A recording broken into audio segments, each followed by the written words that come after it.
Hello. We are live. How's it going, guys? What's going on? Okay, Barry just texted. He said he'll be here in a few. All right, so we are Okay. right now too short, but we gained one.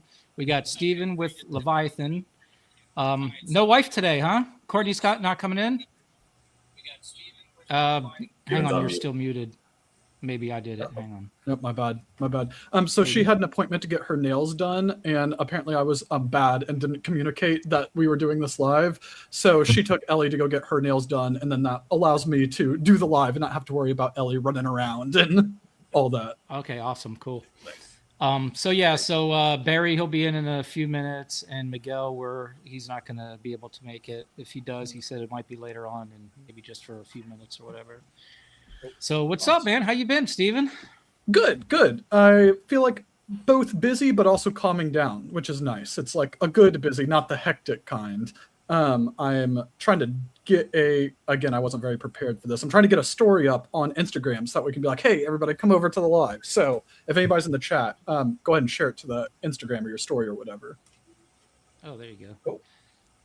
Busy is like in clutch wise or just life in general or life in general. So I had started a new job back in January. So beforehand, I was the digital marketing manager for Ag First Farm Credit Bank, which is does farm credit lending, all that stuff for the East Coast. And in January, I took a job as VP of marketing for a bunch of YMCAs around us. So it's a much more involved job than my last one. My last job wasn't bad, but it was honestly kind of chill. And this one is I actually have to do stuff. Is it like a 9 to 5 or you work from home or? Yeah. So it's I go into the office and all that stuff. It's 9 to 5 and all that. But because we have multiple different locations, I go around a lot too. So I'll go to the different locations and whatnot. So awesome. Very cool. Locations like that's where the marketing comes in. Local locations. Yeah. They're all within 3 hours or so of us. So yeah, okay. It's not too bad. We have a brand new YMCA across from us. There's a school, about a block away, and they have a built-in YMCA there. So. Oh, that's awesome. Yeah. But yeah, so it's a much more involved job because before I was just digital marketing. So I would do a lot of I would manage our Google ads and things like that. So if we were going to, let's say that we wanted to make a campaign that was targeting people who wanted to buy land in order to start a farm. My team and I, we would make all of the ads and we would make those buys, the media buys, in order to, if somebody searched land for sale near me, that we would pop up for it. And this job, it's over all of marketing. So it's dealing with public relations, billboards, putting up signs. There's way more than just what I was doing before. So. Nice. Sounds I guess busy. Miguel's kind of getting that same thing too, right? Because he does the marketing for reptile shows and ticketing and stuff. Oh, I didn't know that. But, it's a new company. Yeah, he's more so IT related though. I was gonna say I don't know that he's doing the marketing. Yeah, I don't think he's doing the marketing. Sure. Mm-mm. He's more so it's part of their business. So yeah, to do the marketing also, they do all the Repticons. Oh, okay, yeah. Yeah. Collect the ticket sales and do all that stuff. But yeah, so I was talking. Oh, go ahead. Oh, I was just going to say, I've been there for a couple. I'm sorry. That's going to happen a lot, Steve. Yeah. You got it. No, Miguel, I thought he was, I could be wrong, but I thought he was trying to talk to the Daytona show to do the ticketing sales for that. For them, but he hasn't got the sales yet. Oh, okay. So probably shouldn't mention that yet then. Lil Mike does all the stuff for them, right? Yeah, Mike started part of it. It should happen. Well, I mean, it's going to happen. It should happen. I'm sure. Still under the same company, and maybe they'll actually start accepting credit cards and just not cash only. Just tables. Maybe we don't have to snail mail a check to them next year. Who knows?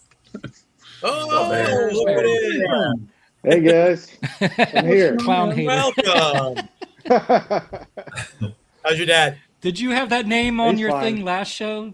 It's been on Yeah. for like 3 shows. Yeah, it's been on there all Oh, shit. last couple shows. I'm trying to get reactions.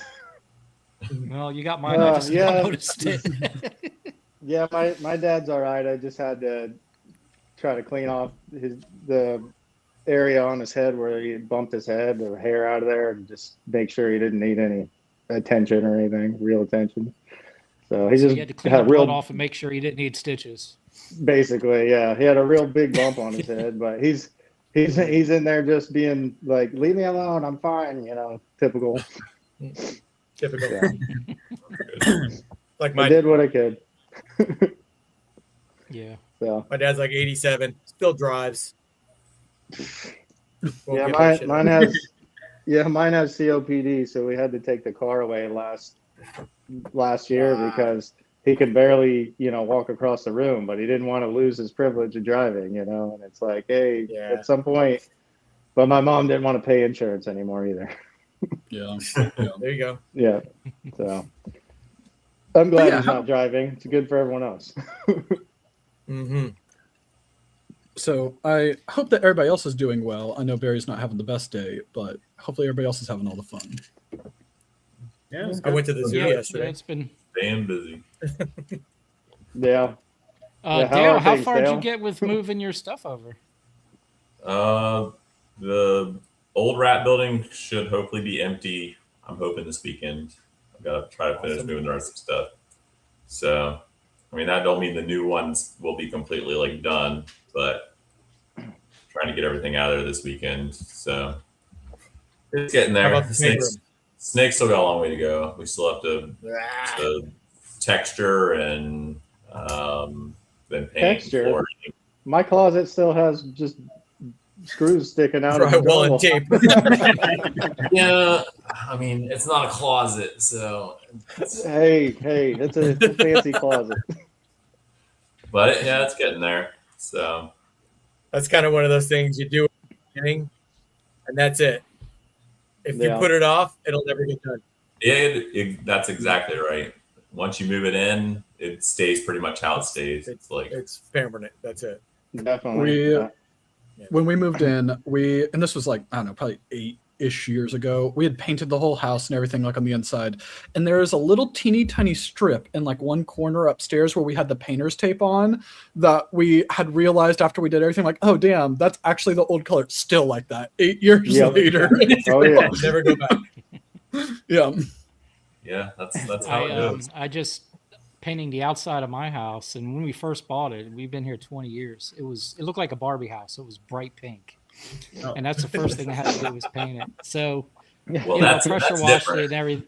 Yeah. Yeah. So That's a pressure must. wash it, and unfortunately, our hot water heater is outside on the back porch, and trying to get behind there, to roll it and paint it, and I could see a section of the old pink there still. It's like, wow.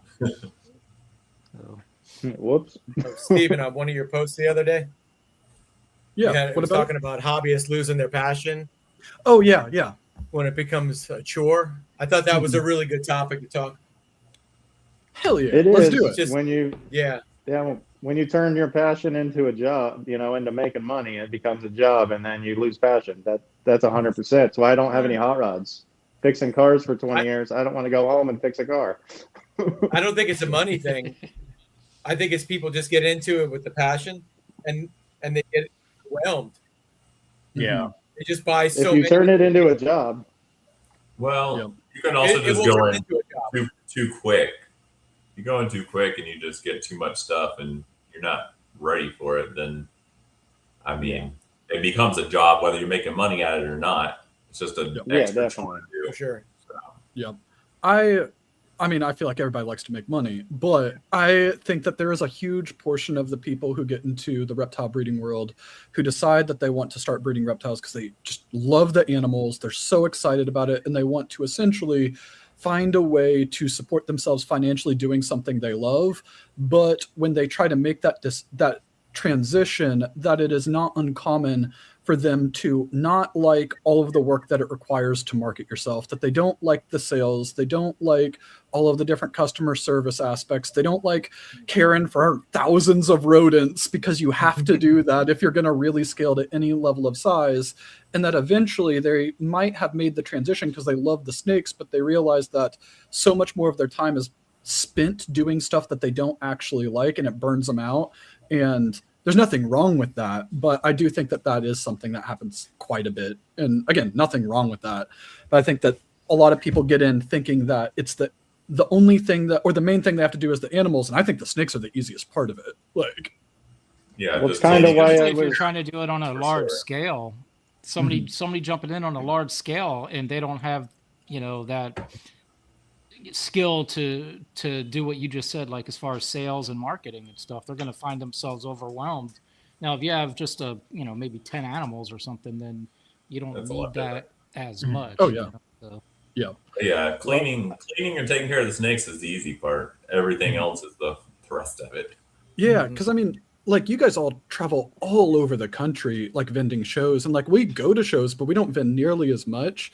And like, just that alone, like how much time it takes if you're gonna, like, Dale, I remember you would come, I don't know if you still do, to the Columbia Repticon. I don't know Yeah, how long of a drive. I think it's like 7 hours. I'll be in Charlotte next weekend. Oh, okay. Yeah. So, I mean, that's even longer for you on it. But Yeah, it's like 8 hours, I think. But if you're going to say, like, how many shows do you feel, if somebody's going to do it full time and they have good production, how many shows do you think that they probably would need to do a year, regular person? 15, 20? It depends on what you're producing, and it depends on like how active you are online as well. I mean, I would think realistically, probably like at least one a month. Yeah, I would say at least once a month. I would say one a month, and some And then months online. too.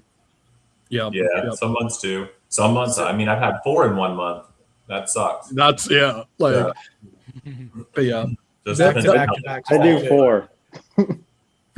Yeah. I do 4 Justin shows. just did that. Justin had 3. What? Yeah. Yeah, I did 3? 3 in a row. 3 shows? Leading into Daytona every year, it's at least 3 or 4 shows back to back coming up to Daytona. Oh, the way, yeah. just the way that they fall. It's usually like, I don't know in the order, but it's like one of the local shows. I think it's usually like Jacksonville, Raleigh, North Carolina, and then I forget what other show sometimes falls in there, and then Daytona. Like, Yeah. boom, boom, boom. So, all within like 3 to 4 weeks.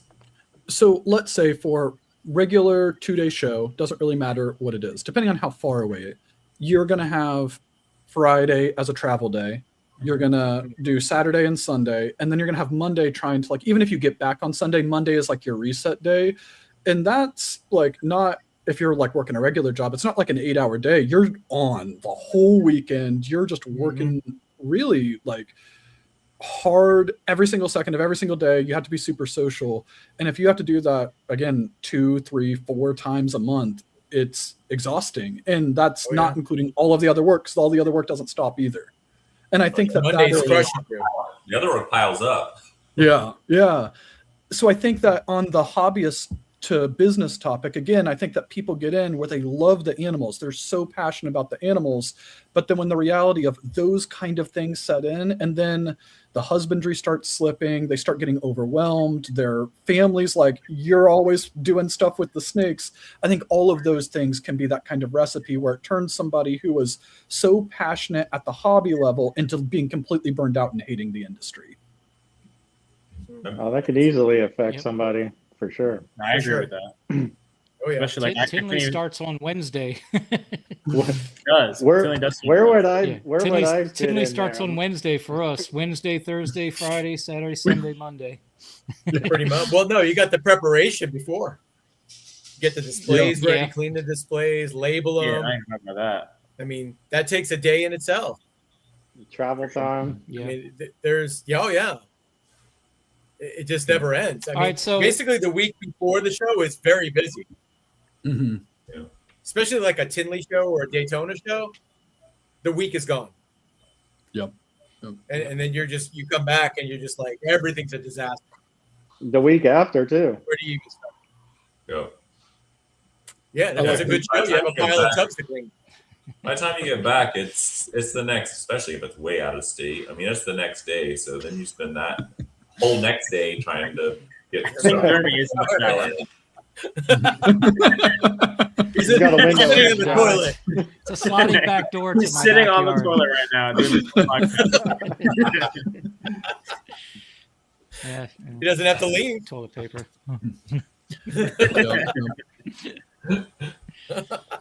But yeah, So have you guys, and I know and most people have probably had burnout at least once in their time doing this. I know I Daily. had it a few times. Oh yeah. Daily. yeah. I quit like 3 times a week. What are you talking about? I've My burned wife out quit. and sold the I whole fired my collection a couple daughter. times. Oh, I love it when your Somebody's daughter's always like, on yeah, his he'll floor. fire me, 8 and then hours. he'll call me up the next morning wondering where I'm at. It's like, that's funny. I thought Fire you my fired daughter me. all That the was yesterday. This is a whole new day. That's right. Why are you not at work? Yeah. Get going. So you were asking Jeremy on like if we experience burnout or things like that. I know Barry, you had said you had sold off everything and then gotten back in multiple times. Oh, Like, definitely. Like 2015 is when this collection started. I got out for a year. Like 2014, I sold everything and I bought like high dollar stuff like banana clowns and banana G stripes and just things to enjoy, as opposed to making money, because I knew they weren't going to be worth money as much later. But then, after about a year of that, I started selling those animals and then buying the proper stuff to breed again, and which is when I got into hypo puzzle. But so like I definitely sold out that year, and when I wanted to become a mechanic, I sold out for 2 years. It's the longest time I had no snakes since I was like 12 years old, because I had to go to school and learn all that stuff. But yeah, it happens sometimes. I always tell people when they get out, I go, you're never out. You're gonna get back in. It's impossible. Like Jason trying to sell out, he'll be back. Yeah, but he bought a bunch of stuff too, though. Well, Bolins and Oh, icons. green trees and Bolins and stuff that are more specialized, but he'll be back. Mhm. I mean, he hasn't technically gotten out. He still has. He still has. What, old 2 years Yeah. on it? Yeah. He actually got out around like I remember when he 16 or got out. 17. That's when I bought his road racks and stuff. Yeah, and I gave him a hypo OD project. And I was like, here, why don't you take this project for me? And then he built back up. So I mean, it only takes like he probably would hate me for that now. Like, you got me stuck on these again. But it happens, man. You get burnout, you got to get out. But the passion is there if it's there. You know what I mean? Yep. I don't think I'll ever like not have something. Yeah. I don't For know. us. Oh, go ahead. Go That's ahead. a tough question. That's a tough question. Will I always have snakes? I feel like I always will, but I feel like there's got to be an end, like a date where I say this is it. Mhm. I don't want to clean poop until I'm dead. Yeah. And truthfully, I feel like that it is because of how long the animals live and how many animals almost all of us have. It's a little irresponsible. If you're 89 years old having 500 snakes, Oh yeah, definitely. it's not super responsible. You're going to put your family in a bad position. Well, it doesn't say you have to have a giant collection. You could have 10 snakes or something. 10 snakes would be reasonable amount to take care of if you just had that. Mhm. You could even go to the pet store to buy your rats. As And expensive or as to they get are. rid of if you Mhm. did. Yeah, have if you to. needed to. Yeah. Yeah. Yeah. 10 you can get rid of in one day. 500 is a little different. Yeah. For us, there hasn't been a time where we have been like, maybe we should get out. Like, that hasn't happened to us. I would say burnout for at least me, I would say it's more on honestly social media, where it's like we put out at least one YouTube video a week, sometimes 2 videos a week. We try to post on Instagram every single day. We try to be very active in like comments and in messages and things like that. And it happens where I'm like, I don't know what to talk about anymore. Like, and it's just like sitting there trying to figure out another topic, because I do think that it's so important to be consistent and put in the work. And we always come out with another video, but that can get challenging. And then also, most of the time, I would say 99% of everybody in the hobby is awesome and really just great and supportive. But you'll get 1%, no matter what you put out, that are hypercritical, talking about how either the industry is dead, or that by making YouTube videos talking about breeding, you are scamming newcomers because you're selling them a dream or anything like that. And the old pyramid scheme thing. Yeah, stuff like that. That was the other day. There was a new one. Yeah. Yeah, I seen that. Yeah, or Steve sent it to me. Yeah. So that one kid or whatever, right? Mm-hmm. Miami. Yeah. So if it's our own stuff, like I don't go out to other people's stuff. Like that kid who ended up doing that video, I would never go on there and comment back to him, because it's his stuff. He can post whatever he wants on all that stuff. Yeah. But people will comment stuff like that on ours, and I will like go back and forth. I always try to be professional. I don't necessarily like just, I respect your opinion. I straight up tell people like, your opinion's dumb, but here, like, you can think whatever you want. Here's why I think that it's wrong. But part of that is, I know that if I get people mad and we go back and forth in comments, the social media platforms will be like, oh, this is a really engaging post. Let's push it out to more people. But overall, it does, like, there's times where I intentionally make videos where the headline is kind of sensational, because I know it will get people to click on it, and people won't watch the video, and they'll go straight to the comments and talk about why whatever the headline is stupid.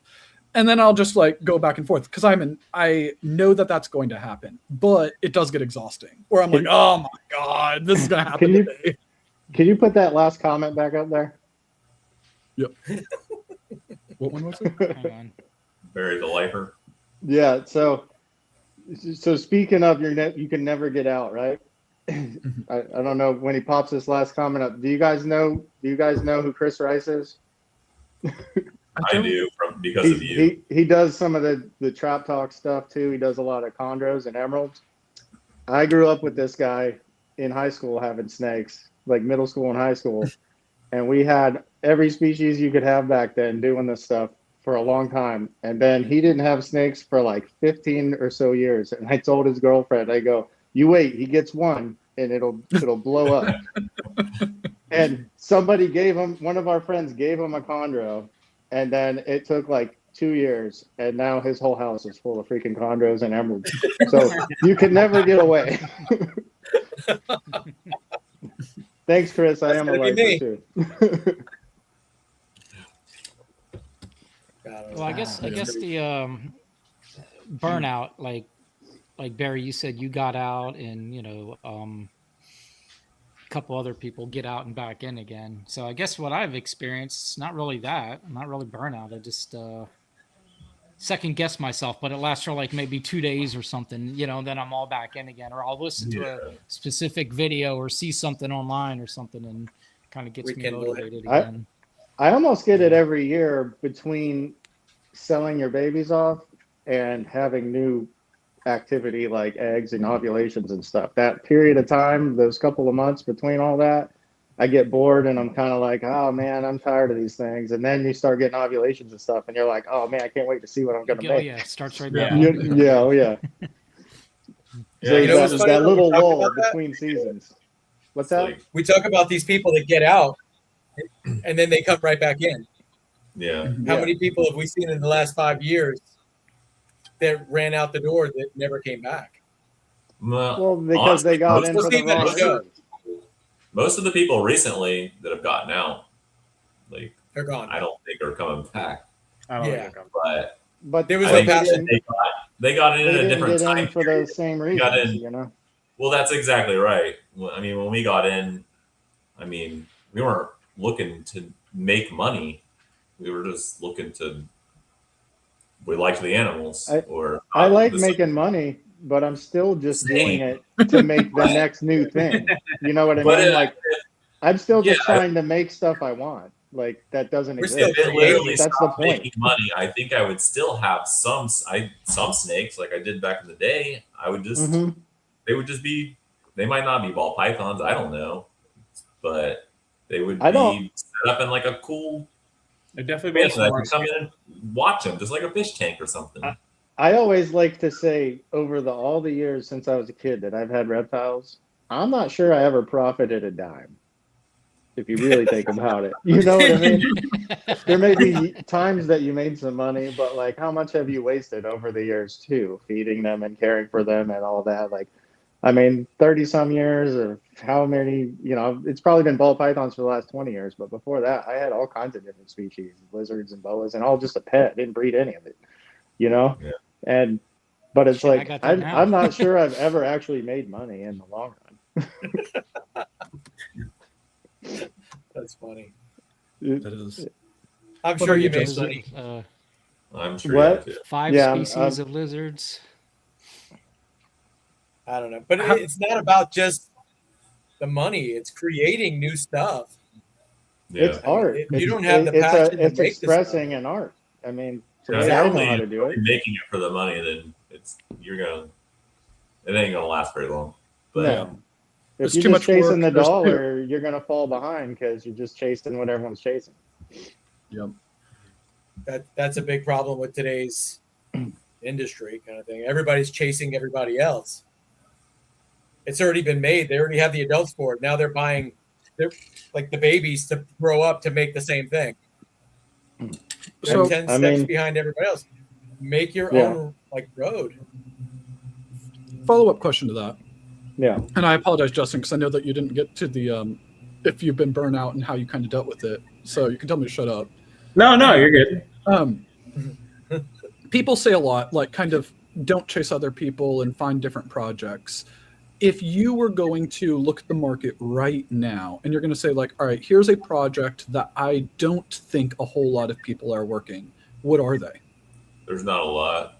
I have ultramel G stripe.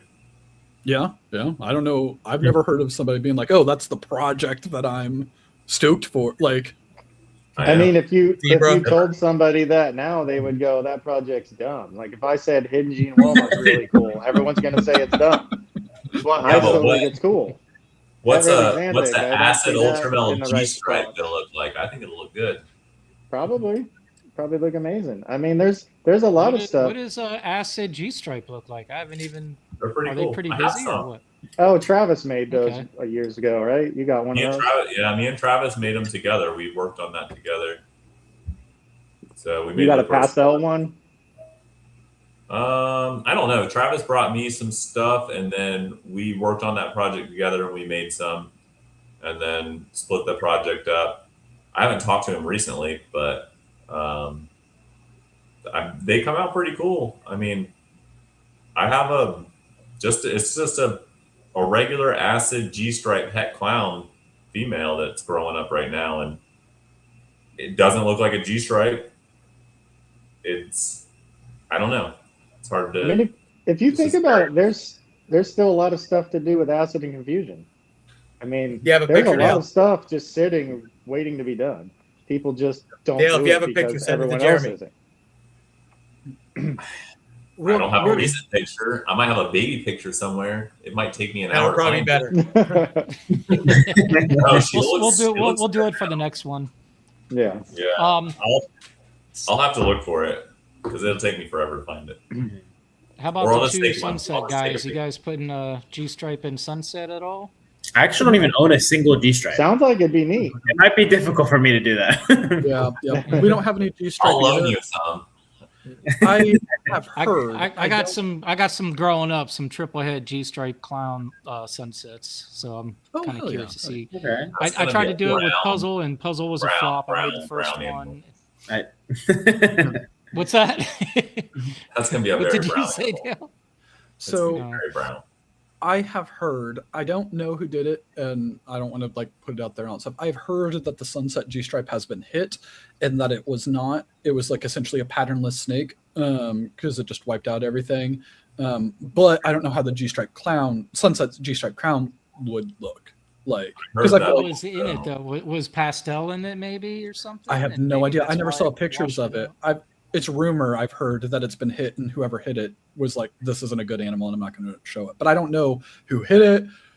Like, it's all rumor. Yeah. Just think how brown, though. Genetic stripe's very brown. A regular clown's pretty brown. I mean, Sunset is definitely not brown at all. It is vibrant. It is rusty. Thank you very much. It is Yeah, rusty. sunset is like a rusty, Rusty, orange red dirty. to me. Growing a rusty Oh, my heart. stripe. Oh. Rusty color. It is rust. It's not brown. Okay. I don't think that's going to work. Yeah, watch I out, got seen Steven. some brown Put ones. some Belly in sunsets it, in the so- toilet pictures up.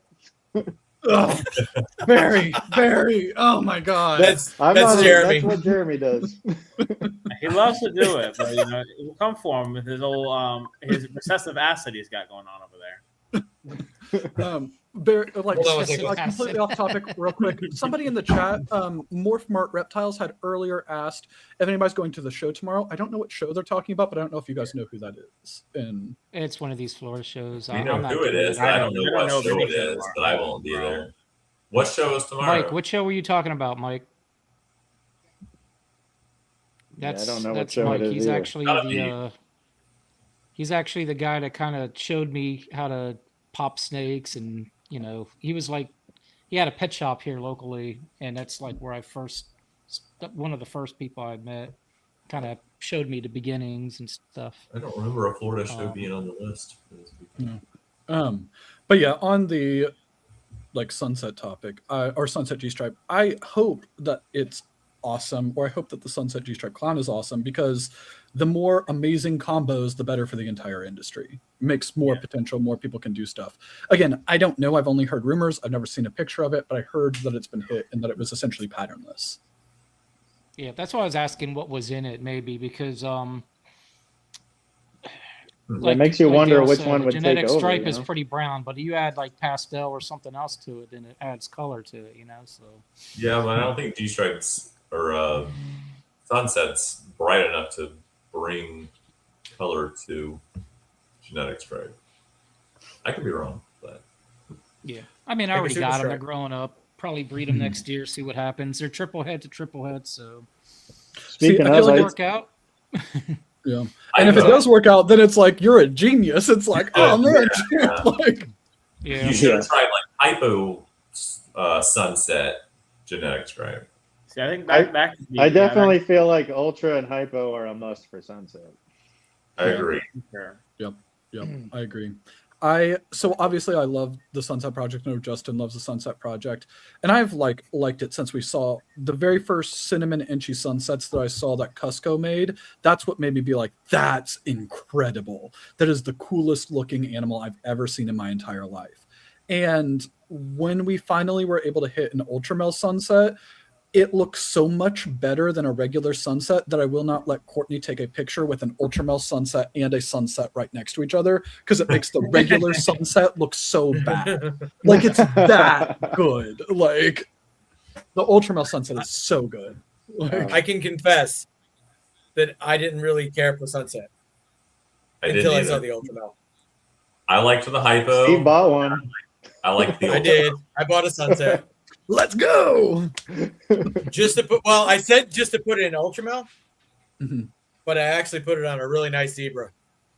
Honestly, There you go. I think the sunset zebra is going to look amazing. I don't That know. might be Really cool. good. That might be Zebra cool. has a tone to it, you know, it has a color. Zebra has tone, a not brightening just a pattern. tone. Yeah, I This love one the is hypo super bright. zebras. It's a fire Yeah. yellow belly zebra. The pattern probably will work well with it too. I agree. I think that's going to be A plus combo. I think Sunset Zebra will be really good. Wasn't even on my radar, so I hope somebody makes it. I think that yeah. the heads have already been made. Yeah. For Sunset Zebra? Oh, yours have. I'm sure somebody has. Oh, Barry, Yeah, do you yeah. have any sunset? He does, and he has animals that I wanted. oh He I bought have, them first. I have a bunch of het stuff. I have a triple het ultra sunset puzzles, and I have the triple het hypo sunset puzzles. Oh, that's right. I forgot you had it in the puzzles. But I don't have a visual sunset. Oh, actually, I do. I have an Yeah. Enchi Fire Sunset Het hypo female I got from Winston. Man's Oh, I got didn't such know a you had a huge closet full of snakes. You don't even know what he has in it. Right? Saying all like 50 It's not of on the them. radar. It can't breed yet. It's not on the radar. So, Justin, you have made is it 4 different Sunset Ultramel combos Yeah. right now? Are you the person like of everybody? Have you made the most combos? I think so. Yeah, because we did 3. I think you were the only other person to make combos, as far as I know. Mhm. But yeah, so I'm super excited about that. I'm like, I should have a lot more this year. I mean, I'm pairing right now a females building. You know, I could add leopard in there. I think that's gonna be really good. I can add pied, so I'm pairing for that. A female that's like 20 millimeters. So I mean, that's triple head. So it's very long odds, but you never. Are know. you telling me you don't have GHI in there yet? I've missed like 3 years of a goddamn row. But you I'm have like, that what intel already, the right? You got GHI. and GHI 90% in your Sunset head. is going to be like the GHI puzzle. It's going to take forever for somebody to get it, and once they do, I'm they'll still- be everywhere. I'm still Well, maybe you chasing the hit it. GHI puzzle. Yeah, and I have adult female GHI sunsets, het for Desert Ghost and het for other things, and I can't make the Sunset Ultramel one. But this year, I mean, obviously my odds are a lot better. So hopefully this year with Calico I think it would be really cool. Oh this year. yeah, I yeah. think Calico would be really nice. The goal I really want to do is spot nose as well. I want to do spot nose Calico. That's gonna be really good. I'll say Kevin and Brad Boa made Mhm. that spot nose Calico one they made a few years ago. That with Ultramel is gonna be insane. Some Yeah. yellow belly in there. Yeah, yellow belly. I Yeah. have all those all together. So Yeah. Has Nixon made any ultramel combos? Yeah. He made a female, right? yeah, he's got a He female. made. Yeah, he But didn't make not combo. combos. Just Oh. He just made. He just He's made. a double Sun. recessive. Mhm. Mhm. Okay. But yeah, I again I really love the entire Sunset project, but that Ultramel Sunset, I'm like, okay, everything needs to be Ultramel Sunset. Like that's the kind of like direction, and not everything. Like we'll do other stuff too because I do like the variety, but it looks so good. I'm so excited about it. what about paint sunset? Anybody started with that? I Started, but I think that'll be cool. Yeah, So be interesting. we only have one paint project animal. It's a cinnamon trick yellow belly het paint 50% het hypo girl, which I have her shed. I just got to send it off. But my plan for her is, depending on what all we hit and when it happens, when she's up to size, like work it into like Sunset Hypo puzzle that hopefully she proves to be hypo. So then trying to go Yeah. for Sunset Hypo puzzle paint. That'd be Oh, good. nice. Yeah. So we talked about Chad's animal on the last show. What were your thoughts on the puzzle paint? So I one really like it. I think that it has a lot of potential for that project because you do get a really good blend of, you can see the paint influence, you can see the puzzle influence. On the individual animal itself, I wish the pattern came down just a little bit from the dorsal, Yeah. like maybe just I a little agree. bit halfway, which I completely think is possible. I think adding in just Oh, a couple, definitely. yeah. So it's like, I think that shows that there is a ton of potential for the puzzle paint project. It might be an instance that Enchi helps. Yeah. Where people seem to be running from Enchi lately. That might be like a must. Mm-hmm. So, but overall, I think it is. It has the potential because you get the puzzle influence, you can get the paint influence. So then, how do you play by having both and get the best looking animal? That's the fun part. Looking at that base and going, what can I do with that? You know what I mean? I personally think that when you have an animal that looks so amazing that you're like, I don't know where to go from here. I peaked. I don't know what else to do. I actually think that's bad for a project. That does happen sometimes where you're like, there's nowhere else to go. Yeah. So Any I'm comments? excited about See that. what the else board? you can change with it. Mm-hmm. What's that? Paint ultramel hypo with a cool codam jeans. Yeah, I do want to see I have some triple paint head for that. ultramels for sure. I'm anxious to see the Really cool. paint ultramel. Yeah. That's going to Yeah. be a really cool. I think it'll be real nice. That'll look nice. I think Yep. Travis has a couple of shots this year. I wish I have I had triple started heads. that. Double heads. I think I even put it in the chat a couple weeks ago, or maybe it was the last time you guys did your episode. So we were talking about Patrick's new T positive morph, The Rust. Rust. Yeah, it's allelic Rust, with yeah. albino and all that stuff. I'm very Not we have albino. It's allelic with or no, ultramel. ultramel. Yeah, Yeah, it's allelic with ultramel. ultramel. My bad. Yeah. And I am very excited about it. We haven't bought anything on it, but I think there's a ton of potential because anybody who has ultramel can then, if they end up getting that morph in the future, it's like, okay, you can make all your ultramel combos. Then you can go for the double het version and you make all those different combos and you have a Yeah. different color palette. And then you could do the homozygous rust version, make all those different combos. And I think it like triples the size of the ultramel project because now there's 2 more combos that everybody can make and all your So that's ultramel like the dark matter, but for ultramel instead of albino. Yeah, it functions the same way that like Candy, Candino, and Albino do. It's just for ultramel. That's cool. I haven't It's a really looked darker into animal, it. though. I only seen the one post about it, and then you guys brought it up. I didn't even know it was allelic with ultramel. I just saw the rust gene, and I'm like, what's that? You know? Yeah. Patrick had sent Is me a the picture. combo darker? Oh, yeah, it's much darker. Yeah, it's much darker. Yeah. He's made Yeah, some way combos darker. already. I think he's got some like blackhead ones. Like I think he's got a pied one as well. How do you See, stumble That's on what I that? saw was the pie. Really So he had animals. I don't remember who he bought them from or how he got them, but he had paired, like, I want to say it was like a dreamsicle or maybe like a pied het lav or something like that to an ultramel, trying to make ultramel pied double hets or something like that. I don't remember exactly what it was. And when he did the pairing, he popped out animals that were much darker than ultramels. So it's like, I don't know what this is, but they looked very ultramel-ish. And he held those animals back and he ended up pairing I think it was a male, to that same male to other ultramel females and was able to reproduce the same thing where they made like the double hets, the visual That's double cool. hets. And then he paired the double hets, like the male back to the female double hets, and then he made the homozygous rusts. And can I share my screen?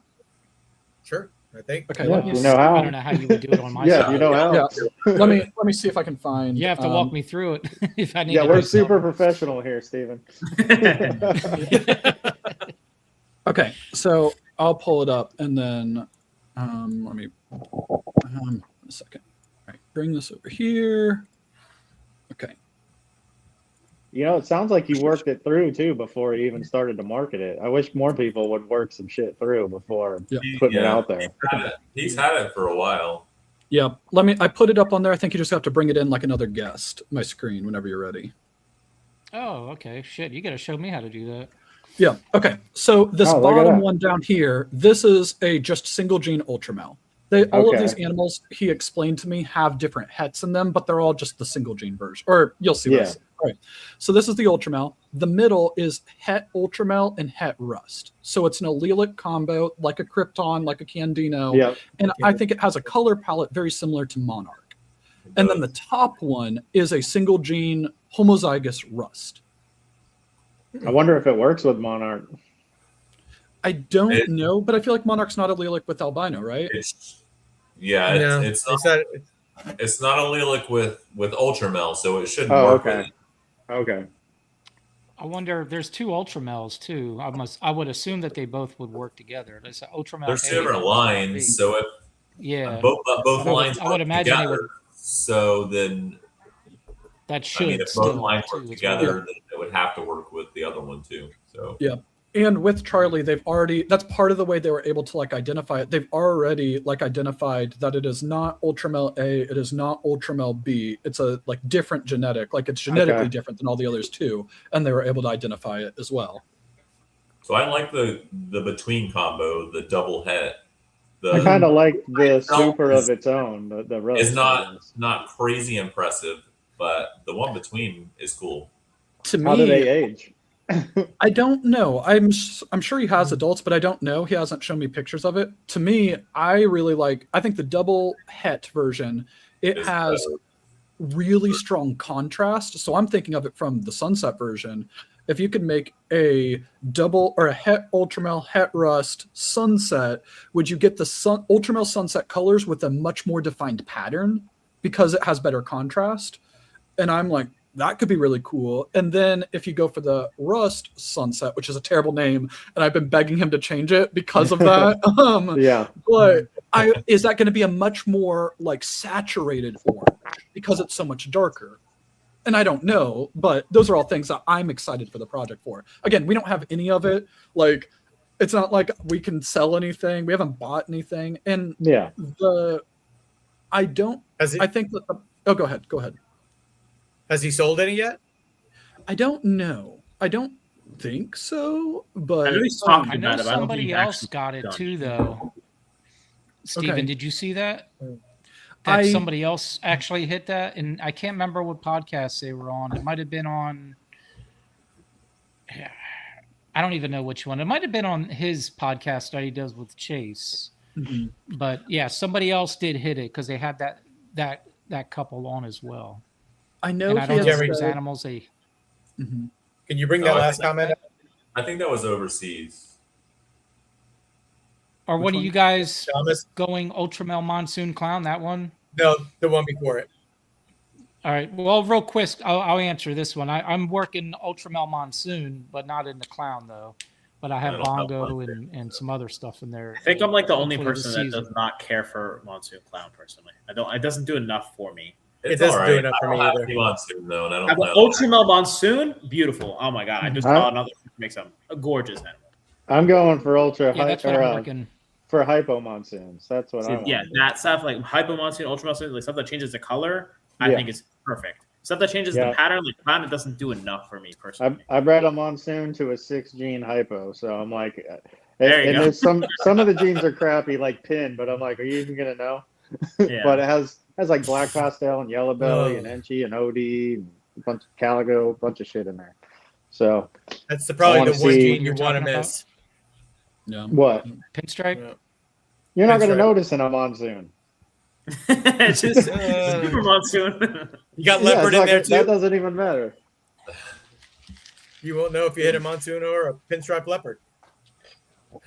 Right. Acid pinstripe. All right. Yeah. For each of you, what project are you working on or plan to work on? We each have a ton of projects. What do you mean? A new one? Well, if it's a that's new the one. question. So, Yep. You go first, Barry.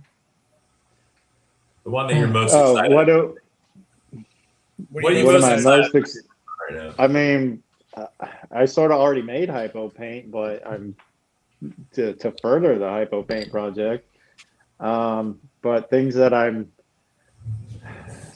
probably the ultra sunset puzzle. You know, I have normal triple heads I have to stare at every day, but I know it's going to pay off awesome when I make them. I'm so mad about that because our shot to make triple hets this year, Yeah. both of the clutches ended up being Partho clutches. I was Oh. devastated. Devastated. Or- The male that I we saw I yeah. saw your Partho clutches, but I didn't realize that's what they were from. yeah, from the ultramel het puzzle mail. We've gotten three clutches from him. Every single one of them has been Partho, and that's why we got that microscope to like see if males are producing viable sperm, which is not hard at all. Super easy. Like That's interesting though. The male like because otherwise you think you'd get slugs or infertile eggs or whatever, you know, like to have 3 females Yeah. Partho, Yeah, like that why sounds is the male That's crazy. Partho causing the Partho? so when it happened to us, we got a hold of Winston, we got a hold of Ben from RGI, and we got a hold of Alicia Harbin. And essentially what they told us was that if a female is building and she is getting the stimulation of like the locks, she'll continue building because she doesn't know that there's not genetic material in there. But if the male is sterile or if it's so young that they're not producing viable sperm yet, when it comes time for her to ovulate, there's no genetic material from the male, and that she could lay an entire clutch of slugs, or she could duplicate whatever DNA she passed on and create the Partho clutches. Yeah, I'm not sure So- I ever had any Partho clutches. I've had slugs back in the day, That but you I know always of. thought that was from heat. Yeah, I was I gonna know of. say, I'm sure you Then- probably have. Does anybody know if 100% if anyone's tried breeding Partho females and did it gone anywhere with it? There was a like I a have small group of like studies done on it. I don't think most of them are very viable.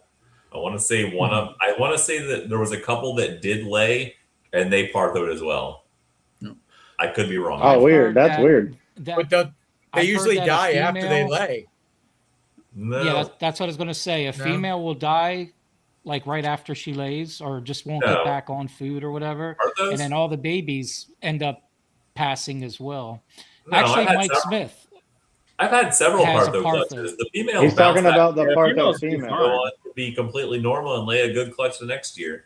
The babies usually if you get a partho clutch, you'll get like, say you get 8 eggs, like 3 might make it, Mhm. and then like 2 are deformed, and then like 1's good, and that one sometimes will live like normally, and then sometimes that one will live for like 2 months, 3 months, and then die.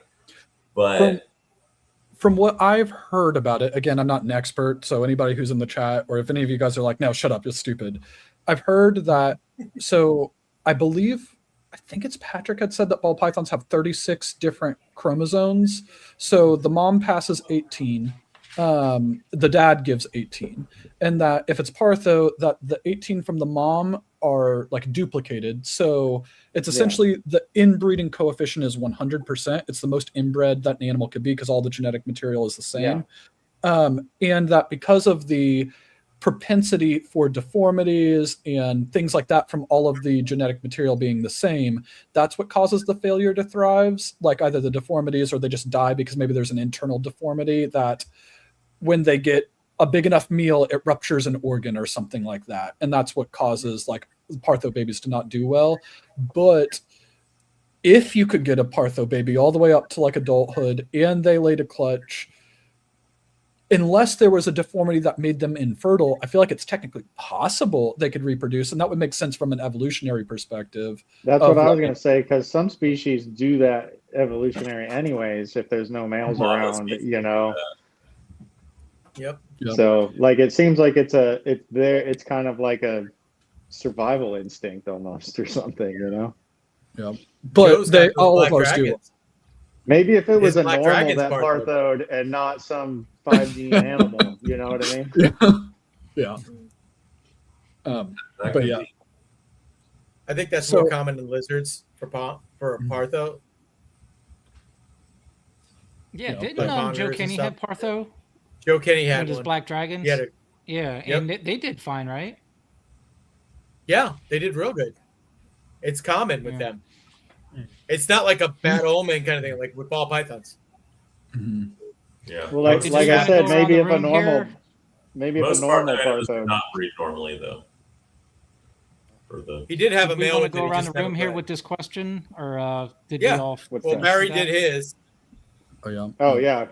What else are you guys Who wants to doing? go next? All right, who's next? Dale. as far as projects, I mean, Like, what's your big Geeky- clutch that you're looking forward to? Let's just keep it at one, I guess. to see long where we go. long shots again. I'd still like to make the True Ghost puzzles. So I've got two clutches for them this year. I had 3 clutches last year and missed. So Only I'm just takes making one, triple hits Dale. for that. Just now making triple hits, getting the shed test for the puzzle, and a lot of them are not coming back what I want. Yeah. I have a triple. How about head you, girl Steve? here. For clutches this year that I'm most excited about, we have a shot to make Sunset DG Clown hit Hypo. That's I'm most excited about. But Wow. overall project long term, it's going to be probably Ultramel Sunset Puzzle, which we are nowhere near because we don't have any triple heads, Barry. Like, Why is that my fault? That'll be really nice. you bought the ones from, or you and Jason Look, bought I- the ones from Winston. Look, I had to wine and dine Winston at the house to get those. I mean, you got to work for him, Steve. Yeah, he had to do some things that I bet. I had to come Unspeakable to it involves things. the hot tub. party. yeah, you got to do some things with the hot tub, apparently. Yeah. We Ugh. can't talk about those things. Oh, speaking of, Unspeakable. I gotta turn that on for later. I'm gonna cut out for a second. Yeah, he doesn't How have about a you, hot Justin? tub. It's more like a damn. I mean, it's definitely going to be probably like Sunset Ultramel related. I mean, I have so many. I guess I got Hypo DG puzzle stuff I'm working on. A lot of combo Hypo puzzle stuff, Right. but probably Ultra Sunset related. Ultra Sunset Now I Pine. gotta go I'm get a really beer. into that. I want to work the Hypo puzzle Sunset Ultramel. I think that'd be really cool because it's actually easier for me to do that than the triple. So I'm gonna go for the quad for what I have. So I was like, all right, cool. Just skip a All step, right, you know? show off. Shitty problem to have. So yeah, I think that'd be really cool. Like I think Hypo, honestly, like I think is even back in the day, I remember like, Hypo was so underrated, it's so slept on. I think Hypo just makes everything better. Like no matter what it is, I think Hypo, if you just add Hypo into it, it just takes things a little bit nicer. Yeah, Hypo is definitely probably the best recessive gene that we have. Yeah, it goes well with Crazy just how pretty much people everything. hated That's what Hypo I'm saying. back in the day. Everything except for regular albino and like your T negative stuff.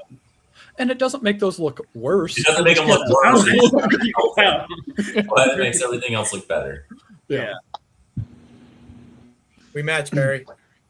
Yeah. I'm gonna Oh, get yeah. another drink. Hey, speaking of Justin, I walked out in the middle of that. How is our Hypo Sunset Puzzle project going? Good. So a break-in, of course, the two that are pastel are the ones that are building. So that's nice. Of course. What about that Wow. GHI one? Oh yeah, no, that one's on the build too. The GHI Sunset Head DG. So I'm doing Oh, that. no, you got the 4-gene GHI. Oh, I do. I got Sunset Puzzle yeah, thing. that one's got pastel in it though.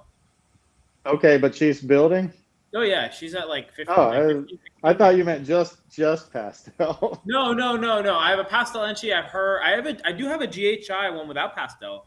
GHI Enchi Yellow Bella, but she's too small. Yeah, She but was that not 4-gene looks good with pastel, so it doesn't. No, I think it does. That thing is so bright on its own. Because I have the other one and it's Yeah. It's a beautiful animal. I mean, like I said, people hate on pastel, but that snake in pastel, That- on its own, regardless of being triple Hypo Puzzle Sunset, it's just the a head pretty sunset adds color. It's weird. Yeah, no, it's super pretty. So I think people need to But I'm glad stop I loaned shitting you that on mail. pastel. hopefully Yeah. you get some cool stuff. Well, I also bred him. I think what we talked about on the last time we talked. I think we Head talked hypo about or something. No, it was Or it what? was actually the female I got from you. It was the orange dream yellow bay leopard hypo puzzle. Oh yeah. And she's at like that would make 16, sense. 17. Also, That girl is pretty. yeah, she's big. She's a monster. I'm good. I'm Did glad. you get her from him as an adult or as a hatchling? Oh, baby. She's a baby. I just fed the shit out of her. Mm. How old is When she? did you get her? I think she's a 24. It's like 2 years ago. Oh, shit. It was literally it was And how October big? Tinley like 2 Oh, years ago. she's like probably 1,800 grams, 2,000 See, grams. some girls just will grow, Yeah. Crazy. and then other ones take 4 years to grow. Oh yeah, no, I have others that are super tiny. Yeah, oh yeah. I have a 2021 female that is maybe 1,300 grams. Like I can relate. It sucks. Too. you just never know sometimes. You physically don't. never know. You don't. I mean, you get them all as a baby at the same size. You have no clue how the animal's going to be. You know, Justin, I make two we're- of the same animal, and I sell one off, and I keep the other one. And mine is The other the one takes shittiest off. eater ever. Yeah, The other one is like breeding for 2 years. I did I'm that. still waiting 4 years later. I did that back when I was selling GHI DGs for like $3,000 or $4,000 a piece. I kept an additional female back and sold the other ones, and the one I kept back is the biggest pain in the ass. I think she's still she's like 1,600 now, but she's like a 2022, 2021 also. So You gotta she's be like a me, mouser, barely eats. The other one, he's got If you like make 2 5 of 'em? punches from it already. Sounds right. If you make 5, keep 5. Yeah, I made 5. And then a kept year one. and a half later, sell them out. Yeah. All right, Steve, you're up. Yeah, What was well, the question? Most What was the question? anticipated clutch or just project? Project, So- clutch, whatever. Project is yeah. probably going to be Desert Ghost, Exantic, Zebra Oh yeah. I got with like, pastel, Understood. believe it or not. And you Yeah. can I'm hit sure those it's this year, better with possibly? pastel. that'd be a super. Oh, nice for thing. sure. Is it VPI or TSK? Both. You got both going? Nice. I have both going. Good. In that same project? One of those is better than the other. Yes. Really? Wow. Yes. Well, I have TSK DG girls that were building. So I bred an OD yellow belly pastel zebra to the double visual. But I already have triples growing up. So I'm just working towards the future. There you go. 5 years from now. One of the few people I know that works both lines. I like both lines. It's No, tough. they both It's look tough good. though. It is tough. I mean, There's especially for doubles your TSK. stock. If you're selling to the pet crowd, A lot of animals. they don't care. Right. I But got it. breeders, they're But I mean, dead in set on order what to they're work doing. that project, it makes double the amount that you got to have to just try to work example. Kind of. I've gotten rid of a lot of my VPI stuff, Yeah. like the single gene stuff. That's all gone. Everything I have is like double or triple. Right. Do we even have to ask So- Jeremy his project? Now, I think we all know it. We tornado, know it. monsoon, pied, Ultramel. desert ghost. Yeah, Desert Ghost. Something like that. Some kind of storm mixed with End another goal. storm. That's it.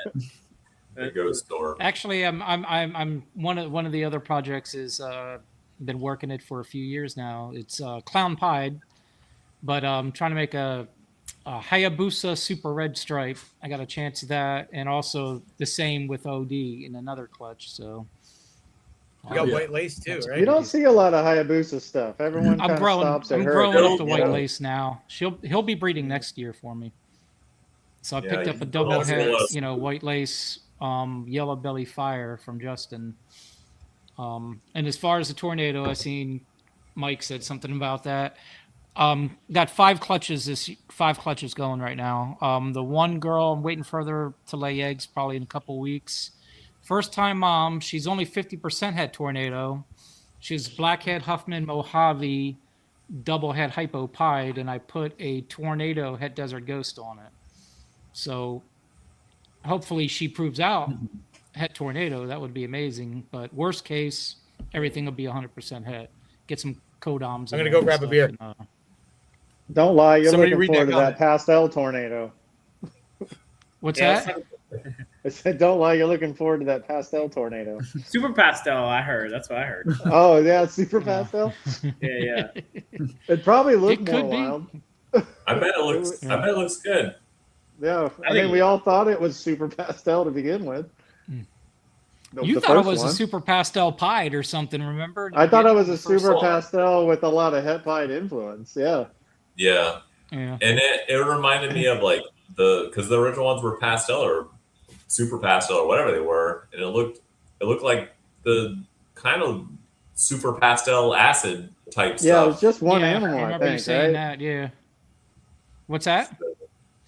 You just made the one at first, the pastel. I made thing at that first right? one, and then a month later, her sister You made a laid- pied or something.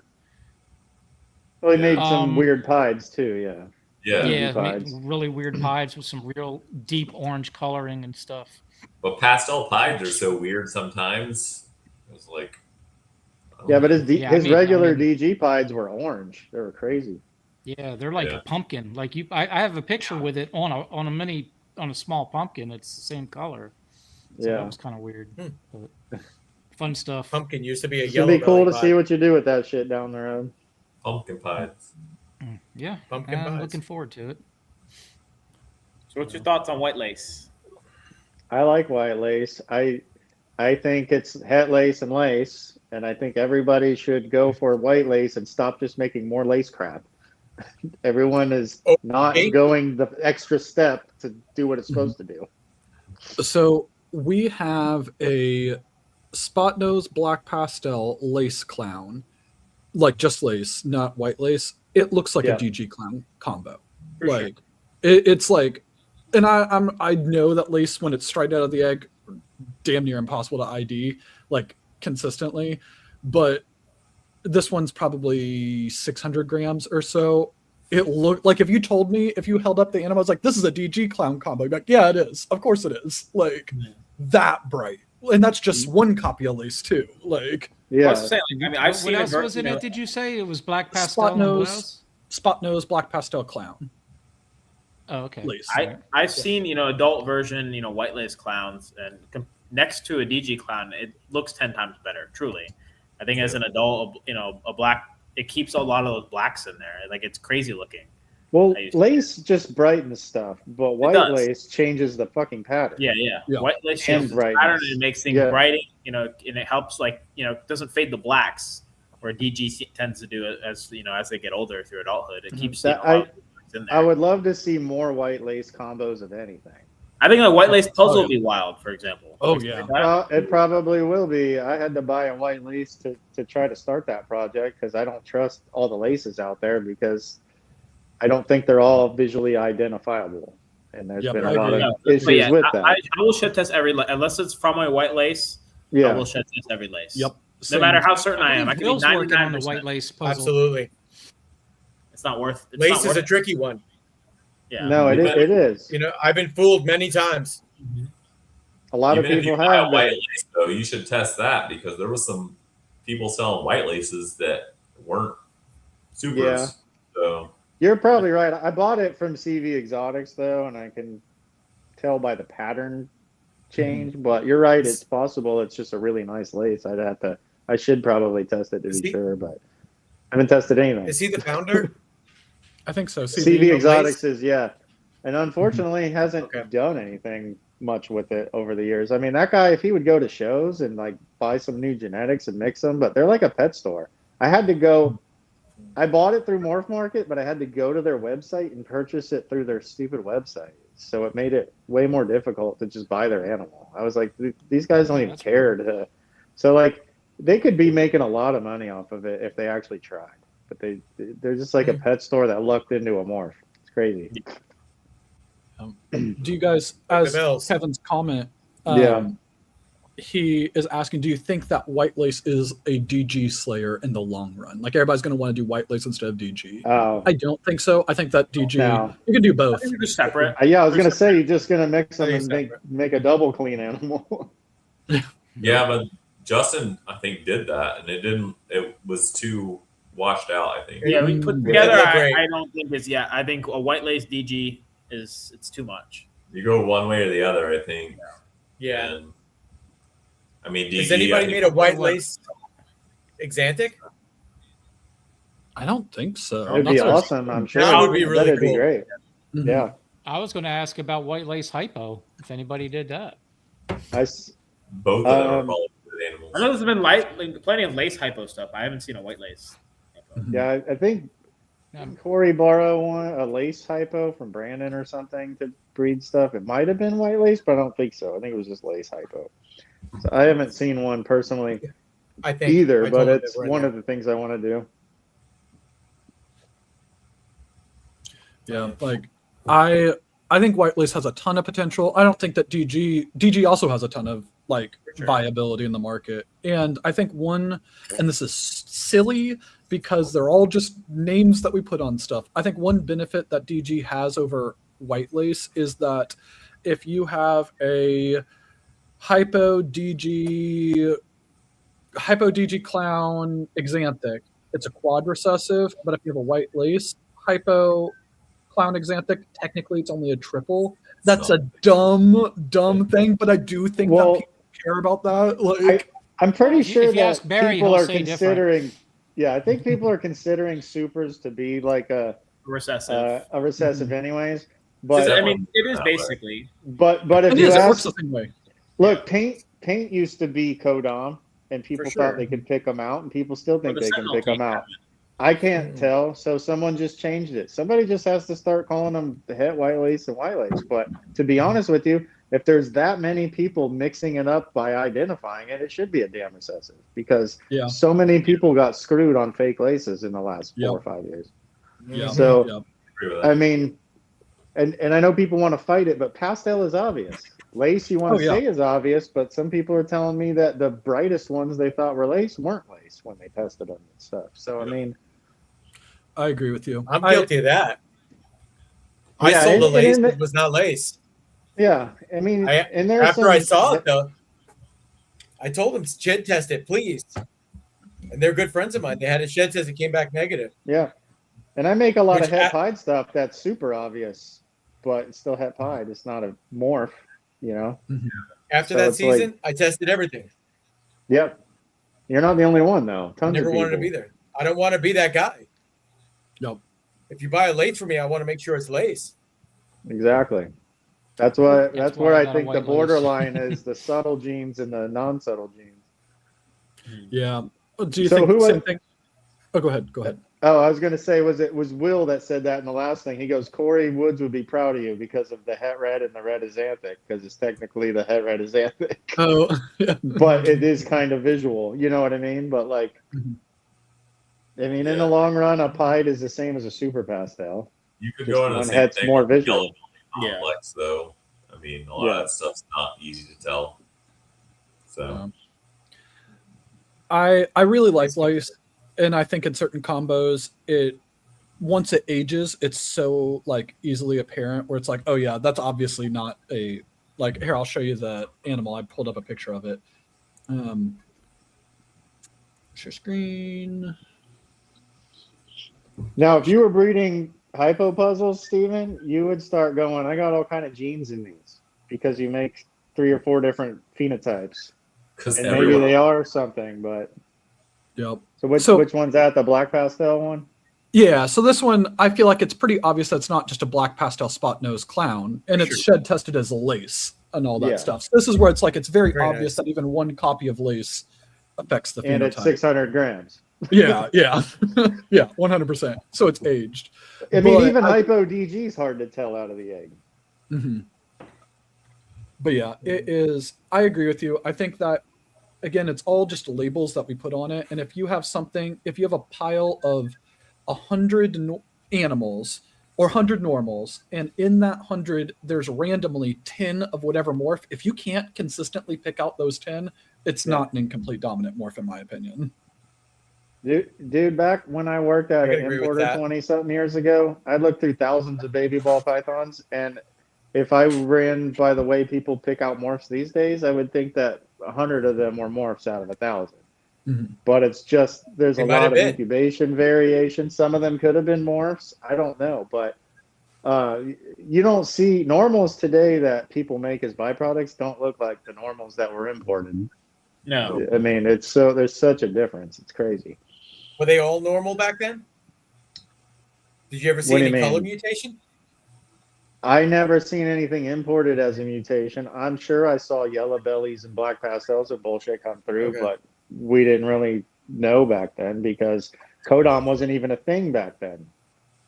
Clown and pied and albino existed, and then I think pastel came out, and we were trying to wrap our minds around codon. I'm talking like 2001, 99 to 2001. It was weird. It was a different time because I think it was when Amir made ivories with yellow belly. It was like, I've seen all kinds of those kind of things, the yellow belly ones, and I'm like, why didn't I do How that? old But were you in '99, Barry? I graduated high school in 97 at 17. So Oh my god, I I would was have been 6. 19. I was 6 years old. Well, you can sit down there with Justin, babyface. So listen, I was born in '99. All right. Jesus. I don't know, Jeremy. When how you old said were that, you in I'm like, 99? wait a minute, what? Like, We're old, all right? I was born in '69. oh my Oh, god. so you're 10 years older than me. You guys are I'm the 1972. like, I might be You know the what's oldest, funny but is- I'm supposed to be mature. I've got apprentices that were born in the 2000s. I'm like, what? You're like, I'm like, how old are they? I'm like 21. I'm like, what? like, get your parents over here. Let me check. Like, Oh, they're dumb too. These young So it people was at the today. firehouse. Yeah, these There They was don't- always young kids coming in. they're different. They don't think the same as we thought because I don't know. I don't know if it's technology or they weren't taught the same shit in high school. No, it's just different generations. Everybody, Yeah. it's all done differently. All right, I got a question for the group. If you were going to say what you think your biggest strength is in the reptile industry, like whatever it is that you think, like, I do this really, really well, what is it? It's probably pretty easy for me. I maintain a small collection but stay relevant. Okay, but that's really difficult to do because, like, Yeah. That's what I'm So saying. many- Not many yeah. people are small and relevant, you know? So Mhm. at least I feel that way. I don't know. Maybe I'm not relevant. I try to stay relevant. Yeah, that's I think hard, mine though. is customer service. Yeah. Always make good on everything. I try to keep, a really nice collection. Make sure I sell healthy, well snakes. Something somebody would not have an issue with. Mine is luck, bad and good. You definitely had a couple of years of that. You have the absolute worst luck and the best. I It do like evens the out same in time. the end. It evens out. Whenever you have something good happen, you're like, oh no, something bad's gonna come up to balance. Something really bad's coming. This is happening next. Hey, Jeremy, did Usually the storm it's the hit bad first? shit first, and then I'm looking forward to the good shit to happen. So Did the storm hit before the tornado? It did. No. Well, it didn't No, technically. the It storm did. was after. It did before Oh, you yeah, it figured it was. out, though, Yeah, yeah. right? I hit the before you tornado, but figured didn't it know out. what it was till after the storm, I believe. Oh, It's right, pretty damn okay. close, but I think that's how it was. I'm saying That's you just, had that's and just as soon karma as I hit even in the- and out. When I got the third tornado from same line but different, because it was original female from many years ago, and I bred it to so many other different things. And when I hit that third one, then I really knew exactly what I had. It was that third one, the monsoon one that really locked it in, and I knew for sure. The first one was confusing as hell. Like I said, The Barry pastel? thought it was Yeah. a super pastel het pied Dude. or whatever, and I would have wholesaled You know. that off as some crazy super pastel with het pied influence. I probably would have lost my too. ass. The first one you sent me, I was like, "Yeah, this ain't nothing." Like Yep. it's just weird, like. So it's funny because we were cutting that clutch, and I had a friend over, and he was actually cutting the clutch, and as he was cutting it, I was pulling his sister's clutch out of the incubator. Or no, I was pulling eggs and putting them into the incubator at the same time. And then he's like, "What the hell is this thing?" The pastel one. I was like, Yeah. And then, when that other one hatched, that's when we got the regular, normal looking tornado. And then I think it was, it's actually Gem Exotics that when he first saw the pastel one, he's the first one to mention tornado. He goes, if I was to picture a tornado pastel, that's what I would think. And then that's what put that on the radar for me. Because I didn't, I've heard of tornado, but never really looked into it or any of that kind of stuff. So, Yeah. And yours came out of pied stuff, right? yeah, yeah, Yeah, the 'cause- original stuff did too. Originally. That's what I was Over going to in say. UK. That the original tornado stuff came out of pied So stuff. that as well. that Farthrop guy never made a pastel one? I don't know. No? Maybe. I Yeah. don't know. I haven't seen it. I haven't seen pictures. I mean, I figured I see him on Instagram, and I know he had an issue with a incubator. thermostat or something. Yeah. Oh, yeah, It wasn't yeah. an I know what incubator. you're It was a, Yeah, yeah. And it's he a whole- lost like all of his or most of his visuals, and Mhm. now he's like working pos hets and stuff now, trying to build back Mm-hmm. up again. Yep. Yeah, that's the only kind of things I'm seeing on his Instagram. I so haven't so seen your any luck visuals. was to make the first one with pastel. World's first. There we go. That was. Pastel, I could say that I'm the very thing Everything first was made person. with pastel. The Well, first you thing made that the, was worst, with you made the pastel. worst one first. I was the first one in the U.S. to make a tornado. I could say that, and I was the first Apparently one the that first made a pastel. tornado in the U.S. that sold a tornado in the U.S. That's So- awesome. That's awesome. Hell yeah. To make a pastel tornado. That's all. Hey, Active with stuff. I'll be making more. I can make more this season. Looks like Darren's making some too. Pastel he's pretty tornadoes. He's making that. So- What is it? Sandstorm. Yeah. That's hypo, I Oh. think. Typo. Yeah. We 100% are drinking every single time that we say tornado. So I'm just taking all of the drinks for everybody. I like that. Let's play the tornado game. Well, I Well, need to we go could get do that. Is that a thing? Does everyone do that every time Jeremy mentions tornado? We drink. Happy Cinnamon Clown. So, So if we did that every podcast, I think we'd be blacked out. Yeah. good. All right. So, Justin, what do you think your thing that you do the best in the reptile industry is? That's a very hard question to answer. But I feel like I guess balance. Like I try to balance everything. You know, I do. It's I'm pretty much. Obviously, my fiance helps me for the most part, but for the most part, one man show. So I try to do everything myself. Manage, do all the shows, managing, the morph market, customer service, breeding, everything. But I think like balance is a pretty big part of that. Just trying to balance it, really the whole business together. And trying to run a successful business, but also try to make really cool animals that and I'm excited about, other people are excited about, and I think that's it's super important. Hell yeah. I was going to answer that for you. I was going to say you're really good at like looking at houses to buy that already got contracts. But... That's true. That's true. Yeah, I know. So sad. So sad. Dale? The one house How about actually you, next to Dale is also still available again, so I'm trying to figure that out currently. Which one? The one that I sent Renee. Renee wants me to get. The one Oh, I didn't see it. The one that we drove by, though, it just sold. The one on the corner. No, not that one. This is the one that's got the horse, the riding ring on it. Okay, Yeah. Trying my best. All right, Dale, it's your turn. Me, I honestly, I don't know. I'd be kind of all over the place, like similar to like some of what they said, a mix. Just trying to stay balanced and semi-relevant, and I don't have to be like the most relevant, but make stuff that's still gonna sell outside of like high end, low end, and decently customer service oriented. Like, don't want to make anybody mad. Be very even keel. Like, I don't know, just kind of fair and even ground. Yeah. Hell yeah.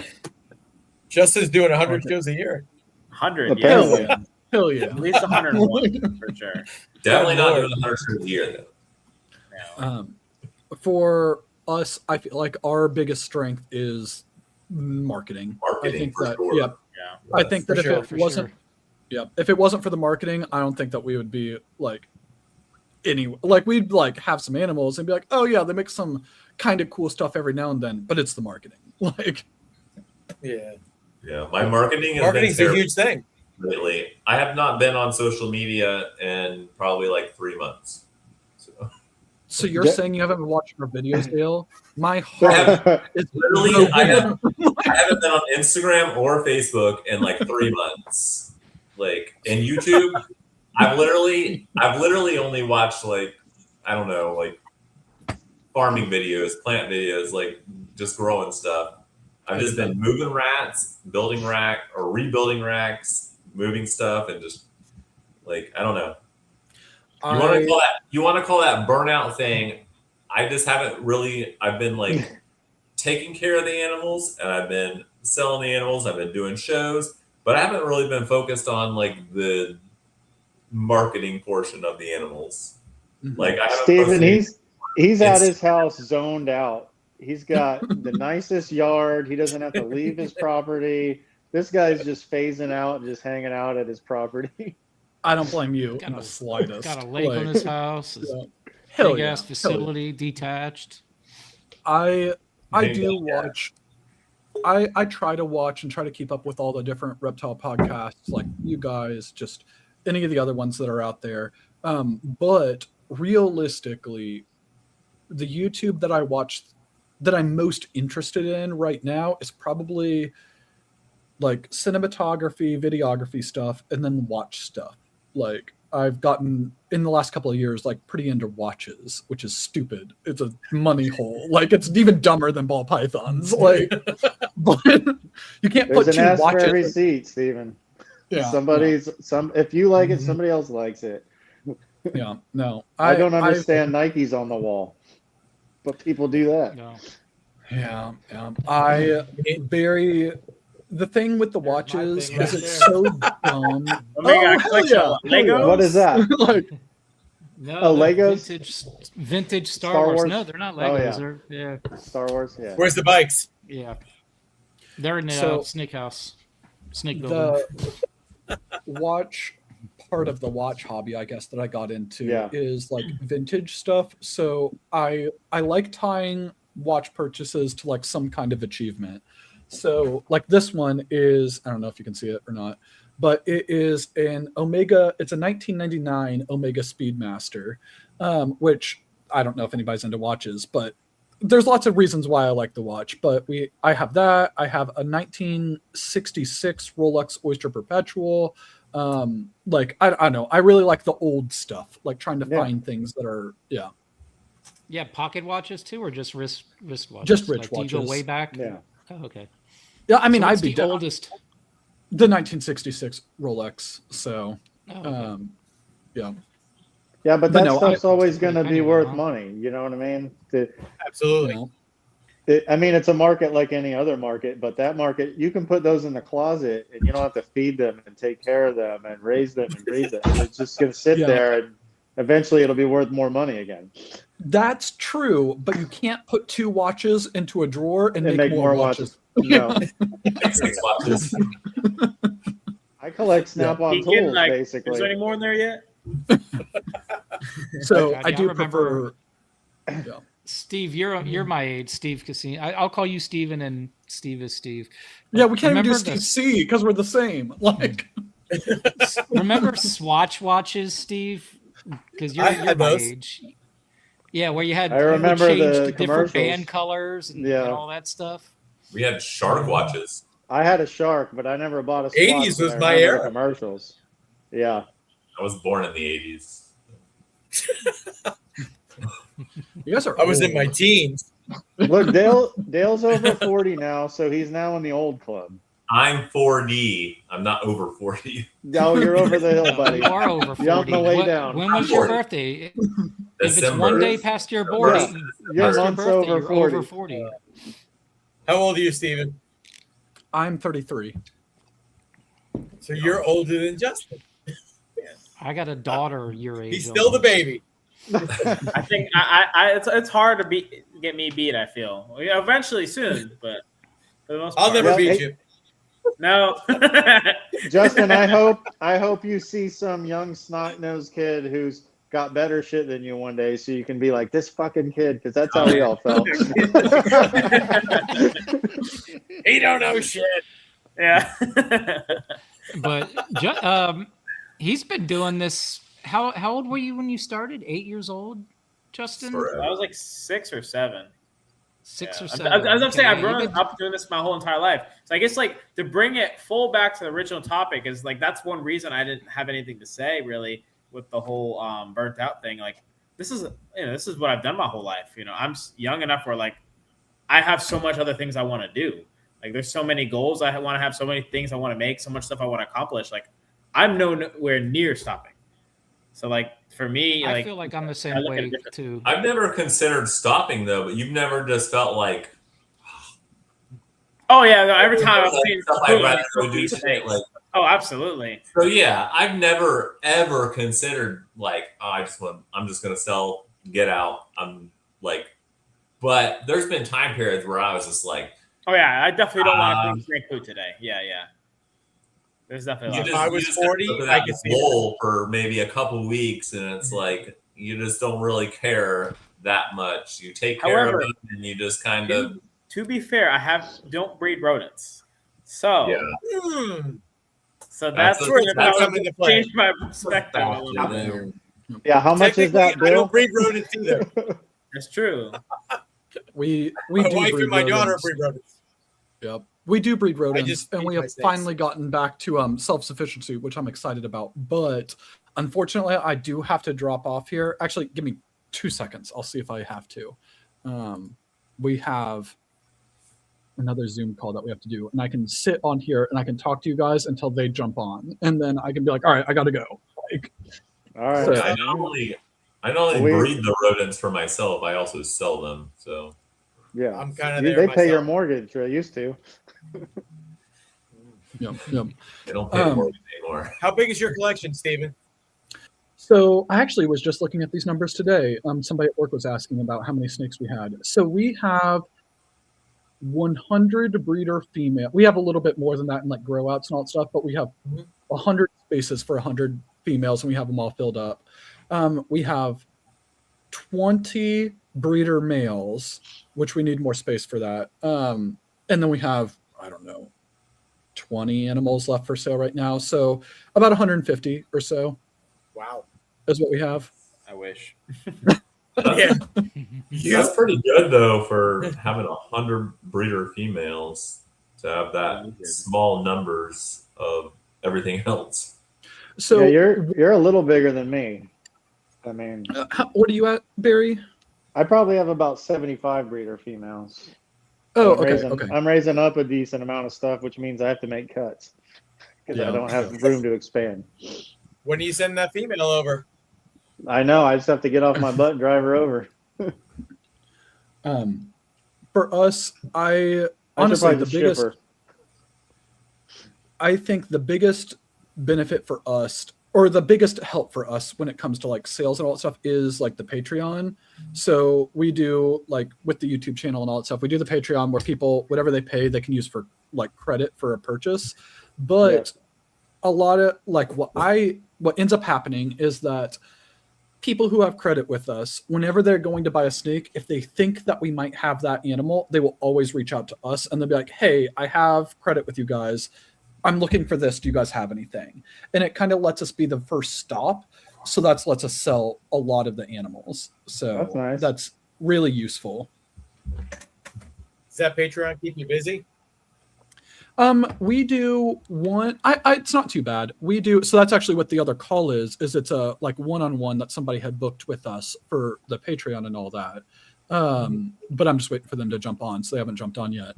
But we do a audio only podcast every Tuesday at 11. And it's like Courtney and I, it's about 20 to 30 minutes long, and it's very topic based, kind of similar how we do with the Bob and Will podcast, where it's like, we're going to talk about, I'm trying to think of what's a recent one we've done.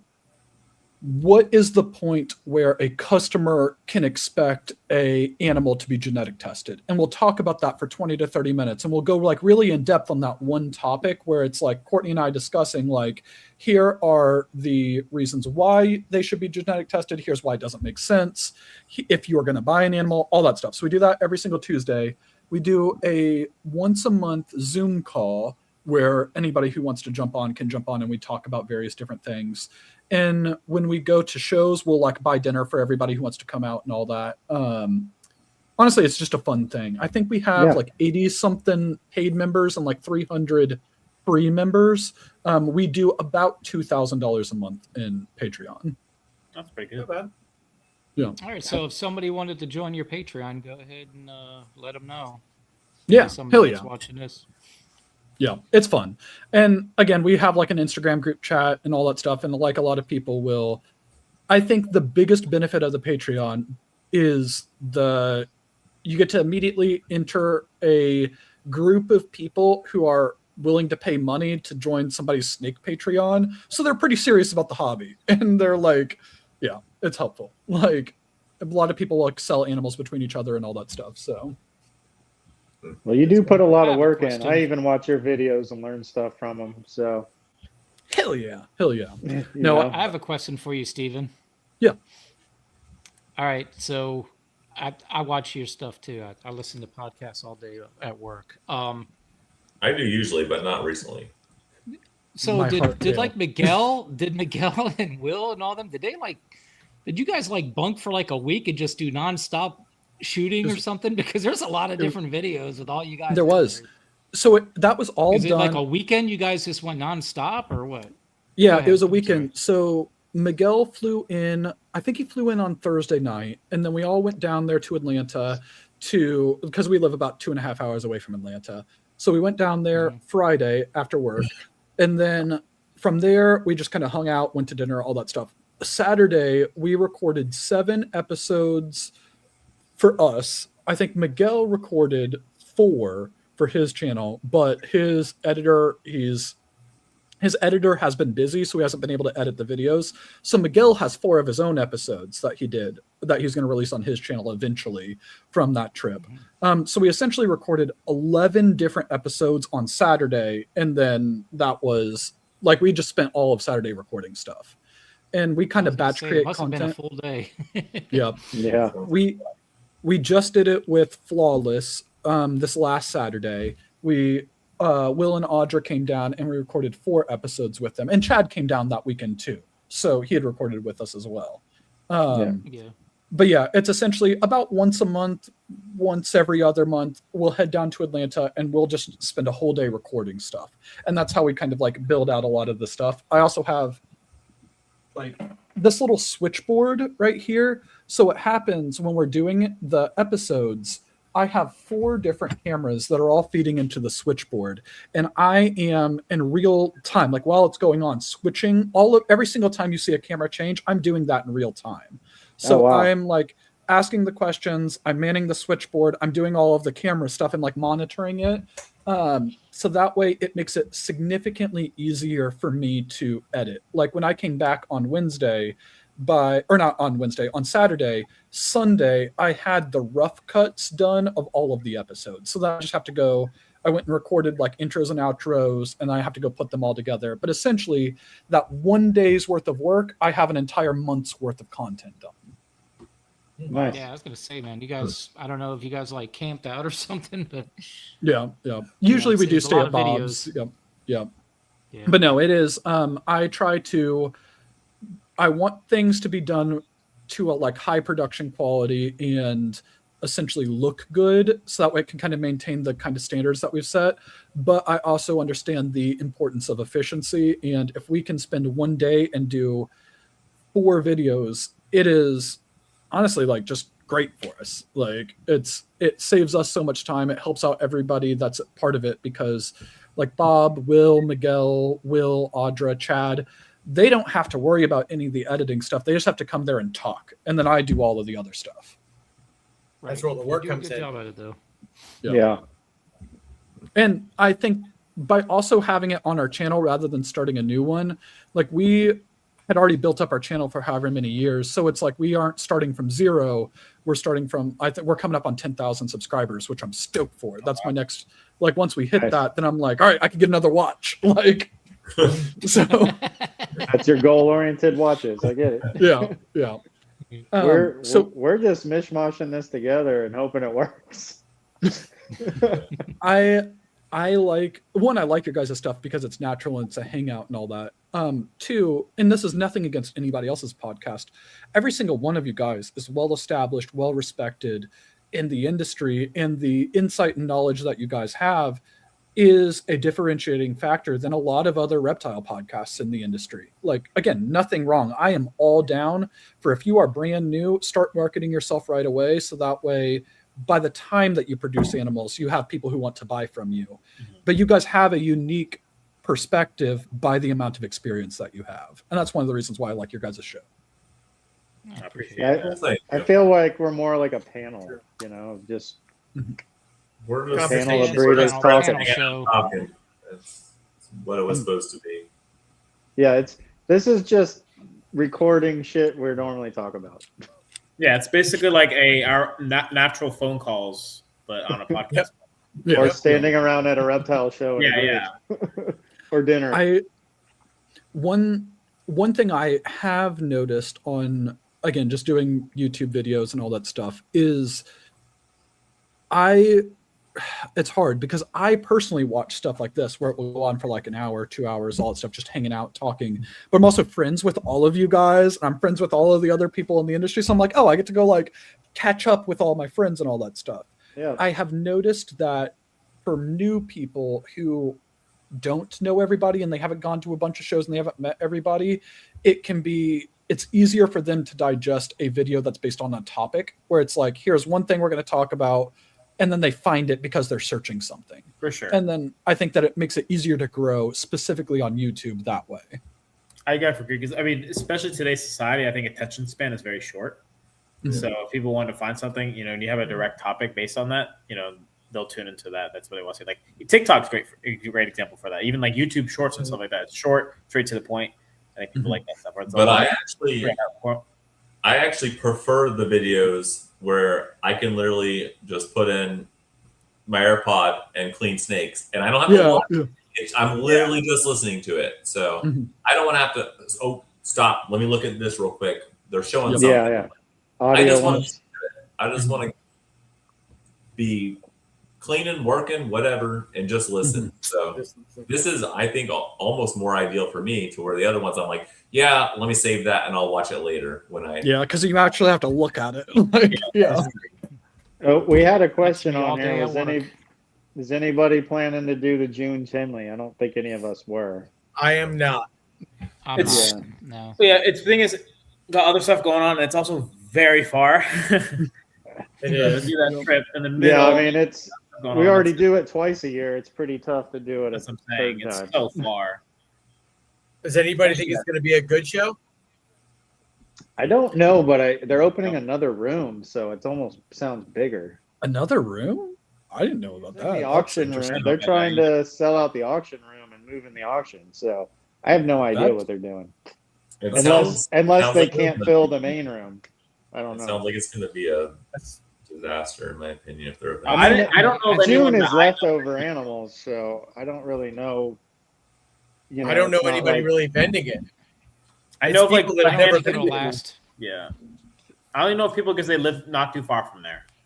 I Do you think remember it's going to be better Troy. than Schaumburg? That would make sense. Never went to Schaumburg.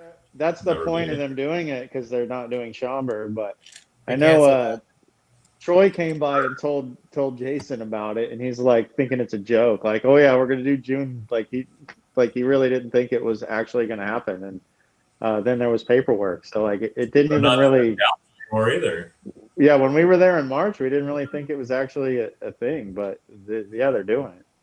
Yeah, but when he told me it's not like you don't have to do it to keep your tables, Yeah. I was like, okay, cool, I'm out. Yeah, they really need to just do one like somewhere else in the southeast or something, but not. I don't know. Well, Take you over should just Daytona. do Henley, and they should just take over Daytona. They should do Very that too. I agree What's with the that. problem with Daytona's a great show, but the problem is that Wayne does not advertise for Daytona anymore. And if he He or if doesn't. he He does, doesn't it's have to. He It's does. on the radio. Yeah, He puts it on the radio, and that's it. no one I- listens. To honestly, it. No one that's- knew, you know. That's more than he used to do, though. I It's, can remember 5 years ago, he didn't advertise anywhere. It's Yeah, I just feel like with established. it, It's you know- established, but for sure, but the thing is, it's established for us. It's just not established for new people coming into the Yeah. industry. well, yeah, there's not as There's many so many people people flying don't it know it. anymore. Exactly. Yeah. No new people coming in the industry have no idea what They Daytona have is. no idea what it is. They don't. But you also got to accept fucking cards at the door. So, Yeah.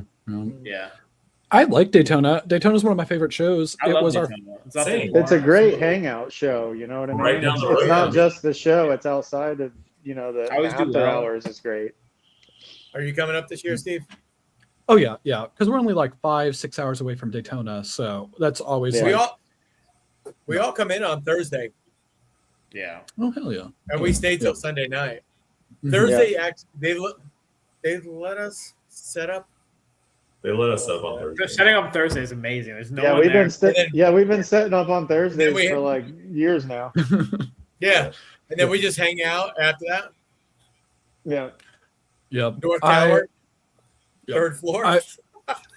We I will not be able to go to Fall Tinley this year, which I'm sad about because we have a wedding that That's we're going to be unfortunate. in New York. That is unfortunate. Yeah. That's But the so we best definitely will Tinley. be at Daytona. It is. If I'm going to pick a hangout, I do think I like Daytona more than I like Tinley. Like, I agree. Weather-wise, for sure. yeah. Yeah, weather-wise, and the Kinda hotel hot. has more hangout areas. Yeah, I just feel like there's more to do. Like, you know, you don't have to drive anywhere in Daytona. You can do things. Whereas Tinley, to pretty much do anything you want to do, you have to drive. Well, the bar in Tinley sucks too because that's besides, tiny. besides the Yeah. bar, I mean, like, you know, besides the But it's bar, there's tiny. other things, obviously. Yeah. Yeah. I do like going to Tinley. I'm not saying I don't like it, but I just like for sure. Daytona better. And it's way closer for us. Like Tinley, it's like I don't even know what it is, 13-hour drive-ish. It's a long drive. And me, that's Tell him, Justin. What's my the, beer. what's the drive to Daytona for For you? me, Tinley's 21 hours. that is insane. 4 to Steve, and then 17 from Steve's. So Yeah. it's a trip. And it's 17 for me That's all right. too. Yeah, absolutely not. Daytona, that is, I'm all down for Daytona. 2.5 hours. Yeah. That's a Yeah, beautiful I think drive. it's like 3.5 for me. It's not that far at all. I'm a little further now. I think it's Shut up, Dale. probably like 50 minutes for me. 50? It's not that. No, it's not. There's no way it's 15, yeah. 50. It might There's be. no way. All the way It's to like there. 35 probably. No, it was 35 from my old house. Are you driving in rush hour, Dale? Come on. That's what I'm saying. Are you going the speed limit? Like, It's like Dale- let's call it 45. Let's call it 45. You live Dale on just the got his road hotel room that today. goes there. true. Renee's like talking about that on the group text about the Oh, Daytona. yeah. Thing. I'm like, did you guys book it? Like, yeah, 2 months ago. Yeah, I saw the text coming through. I don't ever look at them. Did you get the main room again? You know what? Did you get the main room? No, I gave up on that. We'll see how this year goes because he told me last year when I tried, he was like, oh, well, he called me on the fucking phone and went off and is like, you can either have your tables from last year or you can get on the waiting list. Oh, Like, Is there a waiting list for Daytona? Hey, Like, there's Jason, not. So I should've Jason just got booted down a table.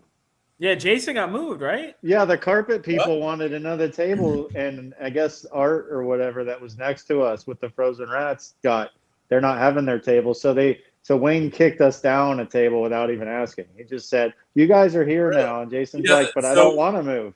So that's exactly what he explained to me when I talked to him the last couple of years. He's like, well, they ain't your tables. So I'm like, well, okay. Like, Wayne's a trip, I man. mean, you ever hear some of the stories he's got? I can't tough to argue stand with. He walks into the fucking Tampa and Orlando, and I just he walks up and I just turn around like, fuck you. No, he's always been good. He was telling me one time he got bit by a rattlesnake or something, and he went into the hospital or to the doctors, and they had the venom, but it was expired. And the doctor's like, I can't give you this. It's Most of the expired. anti-venom is expired. And he told him, better he goes, than look, nothing. I'm atheist. He says, I'm atheist. If you don't give me this medicine, I'm taking you with me. So the doctor gave him the fucking. I think he's still got to some date, crazy stories. I think still to date, most of the coral snake anti-venom that's in most hospitals is out of date. They stopped making it for because they don't really like know 4 or 5 years. That's sad. What But it happened still to works. that? Isn't there like a big venom something place in like the Carolinas? Isn't there a TV show about it and stuff? I don't know. I There's have no a idea. Couple in Florida. Carl is literally. I sell him rats sometimes. He's right down the road from me. It's a venom lab. Yeah.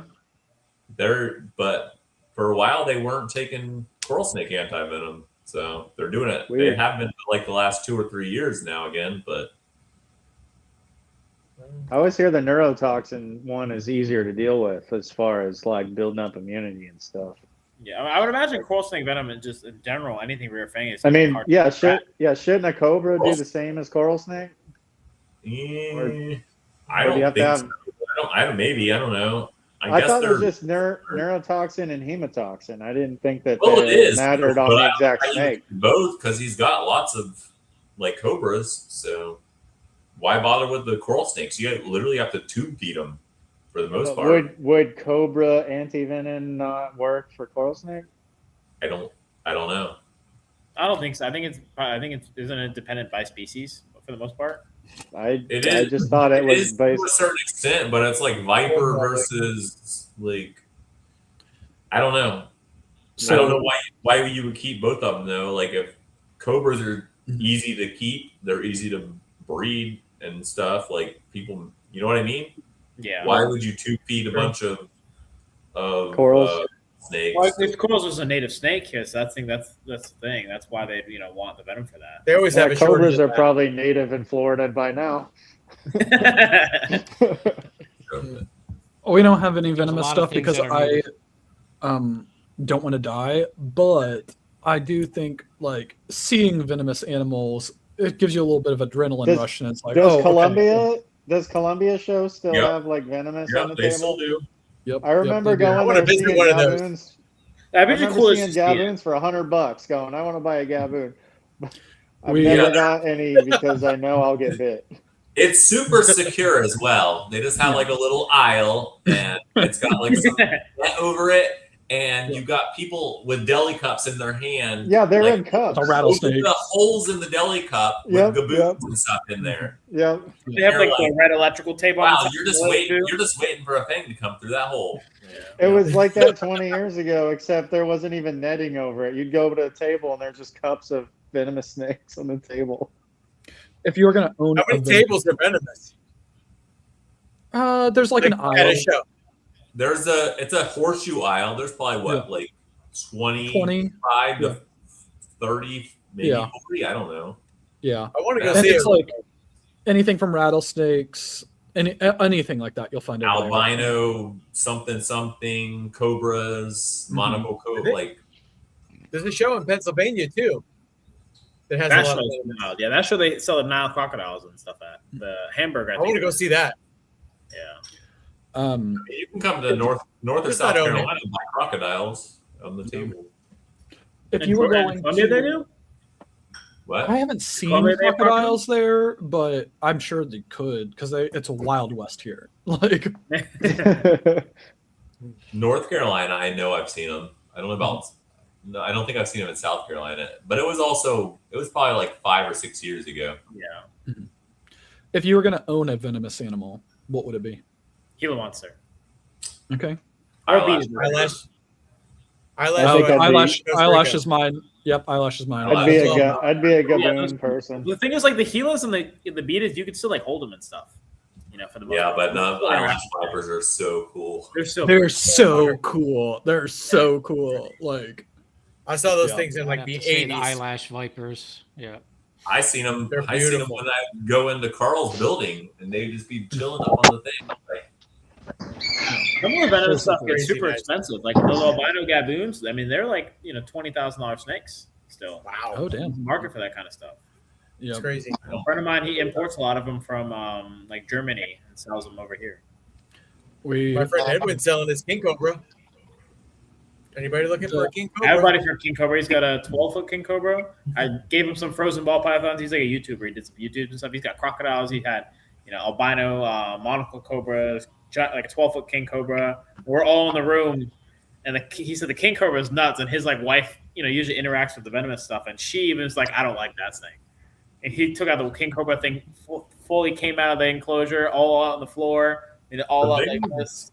the big ones are usually pretty chill, right? He said this one, for whatever reason, is just crazy.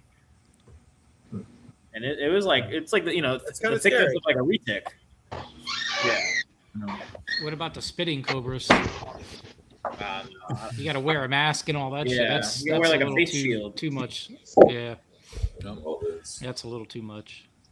Yeah, I'd be 100% down. Like, I wouldn't actually want to own it because of all of the risk and whatnot. But if we were going to own one, it'd be an eyelash. They're so cool. Like, They are. when the first time we went to Costa Rica, we didn't find any, but that's what we were trying to look for. And then the second time we went, we found 4, and we found 3 of the green ones, and then 1 yellow. And that yellow eyelash viper is so freaking cool. Like, Not Tyler. No, it's not Tyler. yeah. So Yeah, the that- baby's green and then they turn yellow. So no, I believe that they're completely. I believe that there's greens, there's whites, there's yellows, and there's like a pinkish kind of color. At least in Costa Rica. I don't know if they are for everybody else. Like, I've pretty much only So- seen the bright yellows. Did you guys find fertilance too? yes. So actually, we Mary almost died from a fertilance. Really? No, Someone straight stepped up. on one? Like, well, so we're like herping at like night, and there's this, I don't even know what kind of snake it was. I don't know.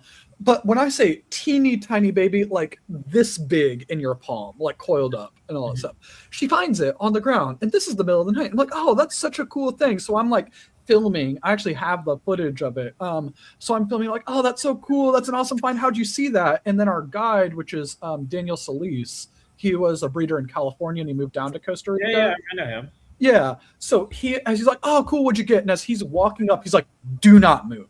And I have all of it on camera. He's like, do not move. And we're like, what's up? He's like, right there. There's this giant, like adult fertilance that is like an arm's length away from Mary had picked up this thing. And we're in like the middle of the rainforest, an hour and a half away from the closest hospital. When Of Mary had course. bent down to pick it up, it was 100% within reach. If it had reached out and bit her, Mary would have been dead. Like straight up, Wow. would have been dead. Like, That's crazy.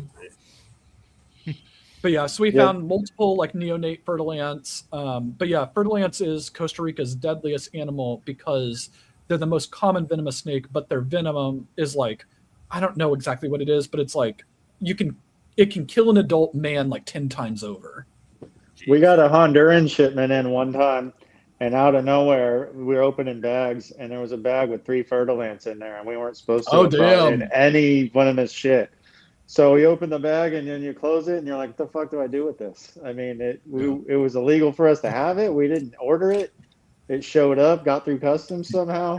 We just called some local that wanted it and be like, come get these fucking things and get them out of here. But I mean, that's the kind of shit when you're importing. You don't know what the fuck you're getting. They didn't care back then either that much. So No, they probably charge us for it somehow. It was probably to them. It was probably another boa. There's more boas. But yeah, there Very- is, again, I've never had an interest in venomous, like actually keeping it, but seeing them in the wild, it does make you be like, I want to touch it. like, Yeah, I bet. like, yeah, they're cool, but I have no desire to keep them. yeah. And you guys, I feel like the you guys white came oak- across. if- You guys came across King caiman Vader and used shit, to have a too. bunch. What was that, Barry? You guys were out there with caiman and stuff too, right? Yeah, we didn't catch any though. Like they were like, they're too smart. They like know what you're coming for. Yeah. like, Were they the blacks or the spectacled or what kind? I think there's spectacles down there. I don't know if they have the blacks too, but Okay. but yeah. So we found tons of stuff. The first trip, I would say probably the highlight was the mangrove boa. That was probably my favorite from the first trip. Those are really pretty too. Yeah, I really liked that one. It was a big one. I don't even And know what those then- look like. We have a Is video that the of one it. that you guys were looking everywhere and you couldn't find it? It was like at the last minute or something. Yes, in the video, it was yeah. like the last minute. Yes, that's Okay. exactly It what was in a happened tree. too. Yeah, Yeah. yeah. They're super wacky patterns. Kind of reminds me of like an Is it like Amazon Is it like a Jamaican or a, Cuban or those kind of Yeah, type of boas? Yeah. And again, I don't know a whole lot about all the stuff. I just know what like the guides and stuff would say. But they said that the mangrove boa in Costa Rica, at least, it was like that specific stretch of river was the only place that they were at because of like they had to be in the mangroves, all that stuff. And something else that was cool is that we saw like a bunch of like capuchin monkeys, like really, really up close. And then in that area, they have adapted to, instead of like going down and like drinking out of the river, they'll dip their tails in and then they'll suck the moisture off the tips of their tails because there's American crocodiles there. Yeah. So it's like nice. that specific area they developed the behavior to avoid the crocodiles. We got a But lot of crocodiles there. They got like a whole bridge, right? That's like famous in Costa Rica for the crocodiles. yeah, and honestly, Costa Rica is so cheap. Like so from Atlanta, I don't know exactly like Florida, but Atlanta round trip ticket from Atlanta to San Jose, Costa Rica is like $350. And then Shit. when you're down there, so the first time we stayed near Manuel Antonio, which is very touristy and it was a little bit more expensive. The second time we stayed at Daniel Solis's, like he has like 3 different lodges there. And I want to say that Courtney and I for a week, and he paid for our lodging. He did like whitewater rafting. He did horseback riding. Like all of that was included. I want to say it was like less than $1,000 Oh wow. for Courtney and I to stay there. So like all together, we were in for less than $1,500. Like, And he with takes everything? Both of you, huh? for everything for both of us, less than $1,500 for flights, Like The food and all, lodging, too? the nighttime herping, the whitewater rafting, all of it, like less than $1,500 for 2 adults. Like We it need to was, do that instead of a cruise. yeah, that's what I'm saying. For a Like it's great. I'm saying we need to do that instead of a cruise. That's cheap. Yeah, I'm going to Italy for like a week. You are going to it. That's right. It's I like forgot about that. 6 or 8 grand. Yeah, I bet. Oh, You going there damn, with yeah. your father, Steve, It's going to be more. or What's with that? your parents? Are you going there with your parents? No, my parents want to go a different part. They want to go to Milan where my dad was born. And I Oh, kind of okay. want to do more touristy. I want to see Rome and stuff like that. Yeah. So we're going to fly in to Barcelona and then fly out of Rome. It's going to be a long trip. Nice. And we're I- taking Nice. I'd like to do James and Europe. Ashley. James and I- Ashley are coming too, so that's why I it's so really expensive. like the. Oh, I apologize. I keep. Yeah. I was just gonna We're, say we're gonna I really get those like little the- hand things, like a little I like can't- sign yeah, when you want to talk. When you want to talk, you just stick it up. That's right. That's right. Like an auction? So just stick your hand up when you want to talk. Yeah. I was just saying that I really like the international travel. I think it's super fun and it's not nearly as expensive as I thought it was. Like I assumed growing up that like you had to be rich to go like to different countries, but it's really not. Like it's cheaper to fly to Costa Rica than it is to go to California, for us at least where we're at. Yeah. It's closer. Yeah. I'm down for Costa Rica. That'd be cool. Costa Rica. That'd be It's all cheap. cheaper than I would- Hawaii. I would think it'd be cheaper here. Yeah. Because closer. I've always wanted to go to Costa Rica. It's great. Maybe I we should highly plan a recommend it. trip. Yeah, get a hold of Daniel. Like he has 3 different cabins. I don't know how many total people he could like sleep, but you could easily organize a trip. And it's like, hey, all you have to do is essentially fly into San Jose, you get a rental car, you drive out there because it is about 2 hours away from San Jose, but it's not that big of a deal. And then Daniel will take care of everything else. He'll take you on because he has like 50 acres out there. He'll Okay. take you on herping trips. He'll again organize whitewater rafting. It's great. We spent I think a week there the last time that we were there. I'd love to do that. Sounds awesome. Yeah. Yeah, And sounds Let's fun. go. when we were there, so again, he's not in a touristy area. He's in Sarapique. So like you'll go to like sodas, which are essentially restaurants, but they're like between like a food stand and a restaurant. We would go and it was Bob, Mary, Ryan, Courtney, and myself. And for all 5 of us to eat lunch, it'd be like $15 for everybody. Wow. Like Damn. That's cheap. yeah, like it's Good Lord. really yeah. I And really it's not like a loaf of bread and a thing of bologna, right? No, it'd be like fried chicken and fries. I'm not saying it's like a 5-course meal, but it's like it's good food, like it's fine. And depending on where you go, the more touristy it is, the more similar the prices are to America, but never like Yeah. expensive America. Yeah. Yeah. So We got to do a podcast trip. hell yeah. We should. That'd be 6 cool. of us. Come with us, Steve. That's right. We'll do it. But yeah, again, Daniel is it's Orapel Lodge on Instagram. I message him, just be like, hey, I'm interested in coming. How much does it cost? When do you have availability? Like yeah, it was a great time. I really Very liked cool. it, and it's really affordable. I'd love to do that. It'd be interesting. That'd be a dream. I've never herped it anywhere besides Florida, really. Do it, man. It's But fun. Florida's It's like fun. Africa. Well, I mean, You can South find anything Florida. in Florida. Yeah, South Florida, we can get everything. But They're finding rainbow bows oh yeah, and Florida? red tail. Yeah, the same guy Crazy. who got has the crocodiles with venomous stuff. He's friends with FWC. They gave him a giant female red tail. I mean, I think she's like every bit of like 11, 12 foot monster red tail. They found out there in the Everglades. And she's like solid, like this big around, like just massive female. Crazy. We just I gotta found out. think those were let go. Oh, for sure. Just crazy. They I mean, the literally found berms have their own story, Yeah. but the red tails and the I rainbows. mean the red tails could have got there the same way. They just don't produce as fast. I would assume they. I mean, you got to think about importers probably had boas the same time they had Burmese and every other thing known to man. But Burmese reproduce so fast and grow so fast. I mean, boas will take longer to establish. lay 40 eggs. What? Florida's fucking crazy though.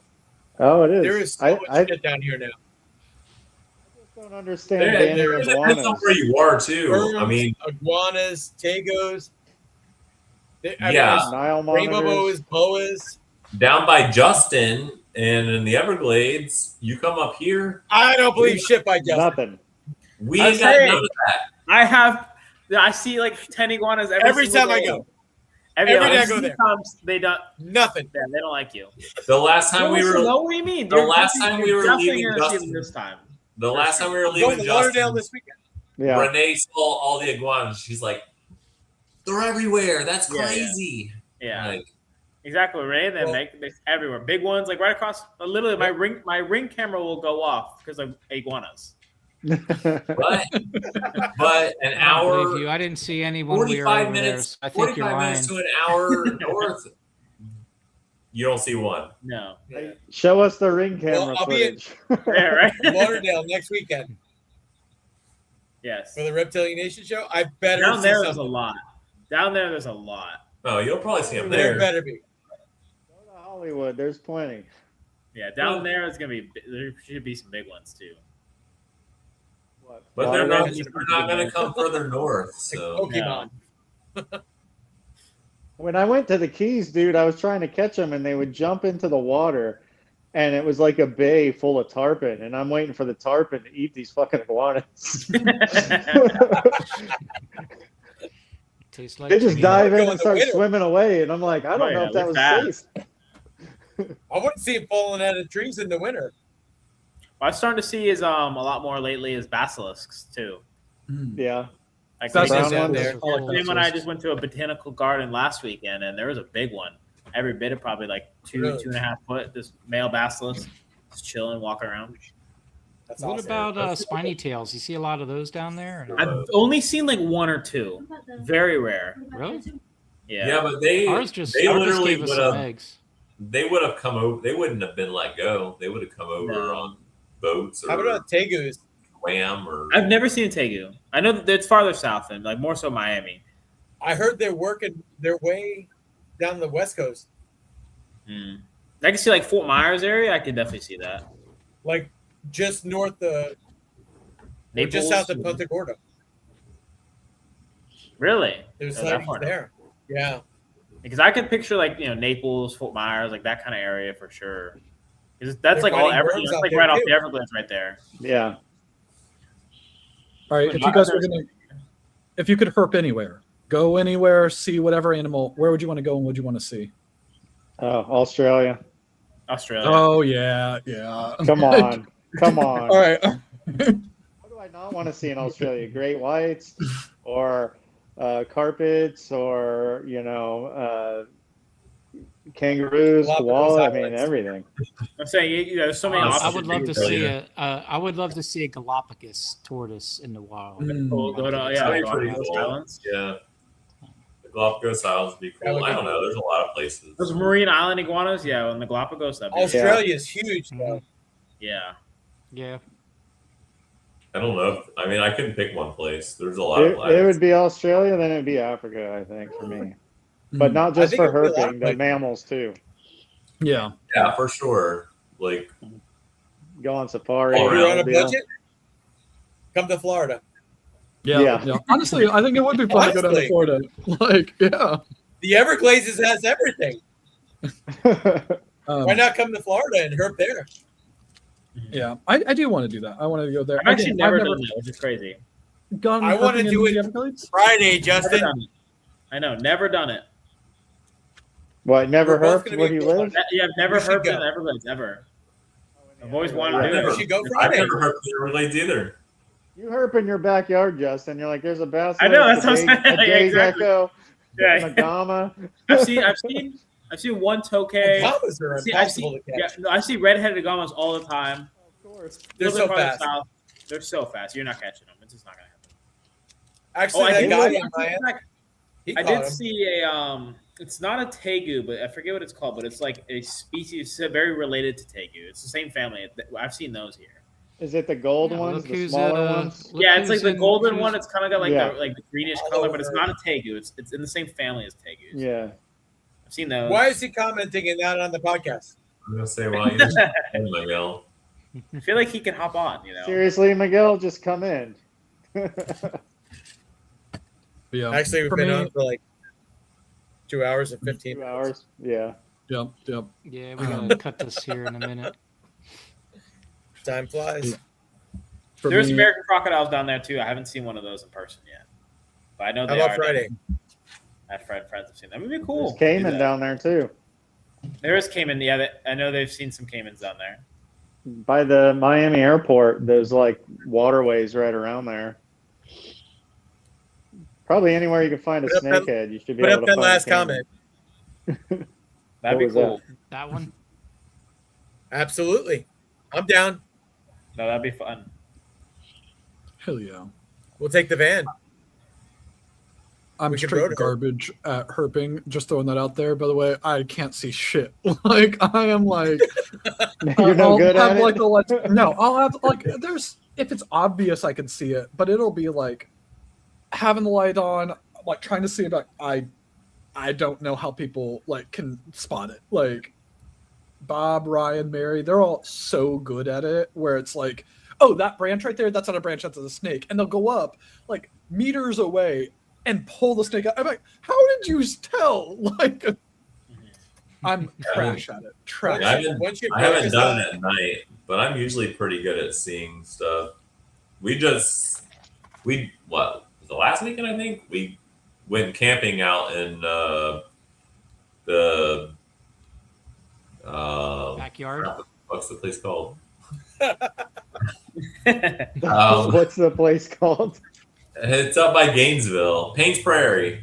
Oh, there you go. So See, we how camped about out there. All the buffalo are right. We Isn't that what that didn't. is? Yeah, Where we the did buffaloes not. are? We did not see any bison. We saw wild horses every single day. Deer. Really? That's awesome. Take any pictures? I don't know if I might have some. Like, yeah, I think I have The horses? I have like one or two. Yeah, they were like Put in it the in the path. chat They were text whenever you get a chance. I'd like to see that. That's in Gainesville for the people out there. Yeah, it's in Gainesville, Florida. It's like it's a huge. It kind of looks like the savannah, in all honesty. And then there's like some God, how many jungly acres portions. was that? We looked it up. I can't remember. It's like I don't know. It's a lot. yeah. But we did a 8-mile hike out in. So you like go through the prairie and then you go out and then it's like all cypress and there's like a canal. Literally, I've never seen so many alligators and turtles in my entire life. Yeah. I've lived in Florida my entire life. I guarantee you, we walked down this canal that probably had, if I would have counted them, probably 400 or 500 easy alligators. Like, Wow. it was crazy. There's a park But- not too far from me called Sawgrass Lake, and you know, there's a boardwalk and all that, but you see alligators all over the place over there. It's like Alligators are 15 normal. minutes. Yeah. I grew up right down the road from. We used to go ride our bikes out, and the little park right down. It was like right off of the river, and I mean you run across like 10, 20 or something like that, but I'm not even exaggerating when I said we literally walked probably past like 500, like just. That's crazy. You'd walk and there'd be like 8, 9, 10 laying right here, and there'd be another So like looks like Gatorland, but it's just it the wild. literally looked like Gatorland, but it was just out, and it was insane. I mean, That's awesome. yeah, it was crazy. But the horses were cool, but we did not see any I bison. wonder what the hell they're eating out there if there's that many in that little I don't space. know. I don't know. Cats. Eating horses. I don't know. Yeah, I don't, Bison. we They ate all the bison. saw horses. Yeah, the bison. We never saw the bison. One of the people that we came across, they showed us a picture. They said we saw this bison when we drove in, and they showed us a picture like way back in the like distance, but That'd be cool we to didn't see see that. it. But horses galore. There was like this young, I don't know, I would call it like a teenager.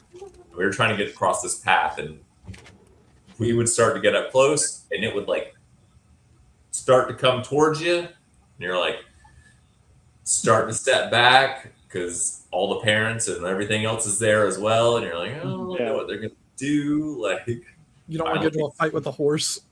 yeah, I don't want to mess with a fucking.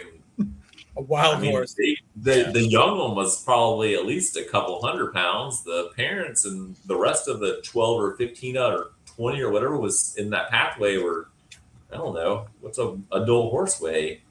800 pounds or something stupid? Like, Pretty wild. Pretty heavy, yeah. I mean, You don't want to get horse kicked. I don't want to get kicked, but finally got by. Florida's got wild horses, bison, Burmese pythons, tigos,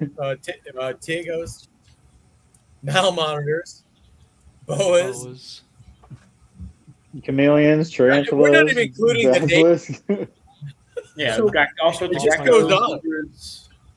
So because I Saltwater haven't crocodiles.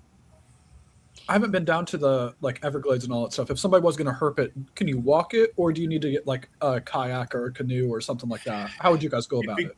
If you go into the park, you can, Mhm. but there's a lot of roads, like lime rock roads. You can road herp, Oh, okay. and they'll cross the road, or you just go to like where the water is, like Mhm. not really retention ponds, but culverts that go into the road. Mhm. We found gators out there, water snakes, scarlet kings. So you guys are Well, going to be we posting found- pictures from your herping trip this upcoming Throw week. boots or something. For sure. I'd love I to think- go. I think You it's down, fun. Justin? Yeah. You guys are still- going down you- south, Day you early? You're should. coming Friday? What's the plan? I'm going to be right there. I want to go Yeah, for sure. we'll talk about it. Anybody in the chat that knows where to go has a spot. Down. But yeah, I think that just from a hobby standpoint, I think that herping kind of helps bring awareness for conservation, which in the breeding part of the world, I don't feel like that there's a whole lot of stuff done for specifically supporting conservation in the industry, where it's like we do a lot of stuff to fundraise for US ARC and all that stuff, but I don't know if I've ever heard of somebody fundraising to protect natural habitats or anything like that. And that's one of the things I think is like neat about it. And again, I'm not like a big herper. The first time we did it was going with Bob and all that stuff, but it's such a cool experience. I feel like that people in the reptile hobby should do it at least once. No, for sure. Like I've never like, Stuff. Yeah. yeah, I've There's a never like bunch of different- physically herped before. I mean, I've grown up, doing it in my backyard, woods and stuff all around me. But I've never like actually set up on an actual trip. Be like, all right, this is what we're doing. Mhm. So it'd be interesting. Yeah. To do something. I've No, never done just it on around the actual- neighborhood. Yeah, exactly. Never out we've gone camping and we've done it in our backyards, and I've never specifically gone out like on a herping trip. No, me neither. I need to put some more. Go for a day and drive somewhere to go try to find stuff or something, but Put some tin down. Hell yeah. That's what I'm doing on my property. Yeah. I have 11 acres. So Oh, hell yeah. Hell yeah. I would You're love gonna to probably have that a little find bit more. pygmies and ringnecks and black racers. Honestly, and I don't corns. find that much. I find yellow rats I found more than anything. a ringneck the other day when I was out back chopping down some small pine stuff. I find those in almost- my pool. Ringnext. I've seen Get some- black racers all the time. I see diamondbacks every once in a while, coral snakes, black racers. I've Yellow been seeing rats. weird. I've been seeing weird stuff like at my job. I seen Bahamian curly tails, I see those all every. Oh yeah. and I see those. I too. caught a veiled chameleon run across the road by the YMCA by my work, and I'm in like North Central Florida. I'm like, the fuck is this thing doing here? You know, and I heard about red-headed gammas being near me, and I'm like, there's no like reptile distribution place. Like, you know, I I've know heard they're about like other places. I've heard about the agamas in like Sanford-ish area. I've never Well, seen that- them here. Curly Yeah, tail- the Sanfordish area is where I used to work, so I expect that. yeah, curly tails I've seen for sure. Grim chases curly tails every single day, so I see those. daily Yeah, basis. but I don't see those up here. We just have Cuban anoles and fucking. You don't even see the blue-bellied fence lizard shit anymore. Oh, I never that see used to. I used to love those things. They're like kind of like You'll a see a lot. Not kind of like an agama. No, I don't know what the hell it is. Or Yeah, like we a used to see like I remember like the native skinks and stuff back in the day. I never see those anymore. Really, I haven't Yeah, seen the curly but- tail lizards though in probably like seven I don't know, I see or 8 those years. literally every single day. They taunt my dog. They literally get Yeah. something in the back. They sit there and stare at him, and they go like this. And Brown anoles, green anoles, all over the place. But Yeah, I know the place I worked at. The agamas took hold. There's like a wall there. It used to be a SunTrust bank or something behind us, and they used to run around on that wall. And they were healthier. The wild ones were healthier than the ones we had in the cages. And like, these things don't do good in captivity, but when they're out running around, they're healthy as hell.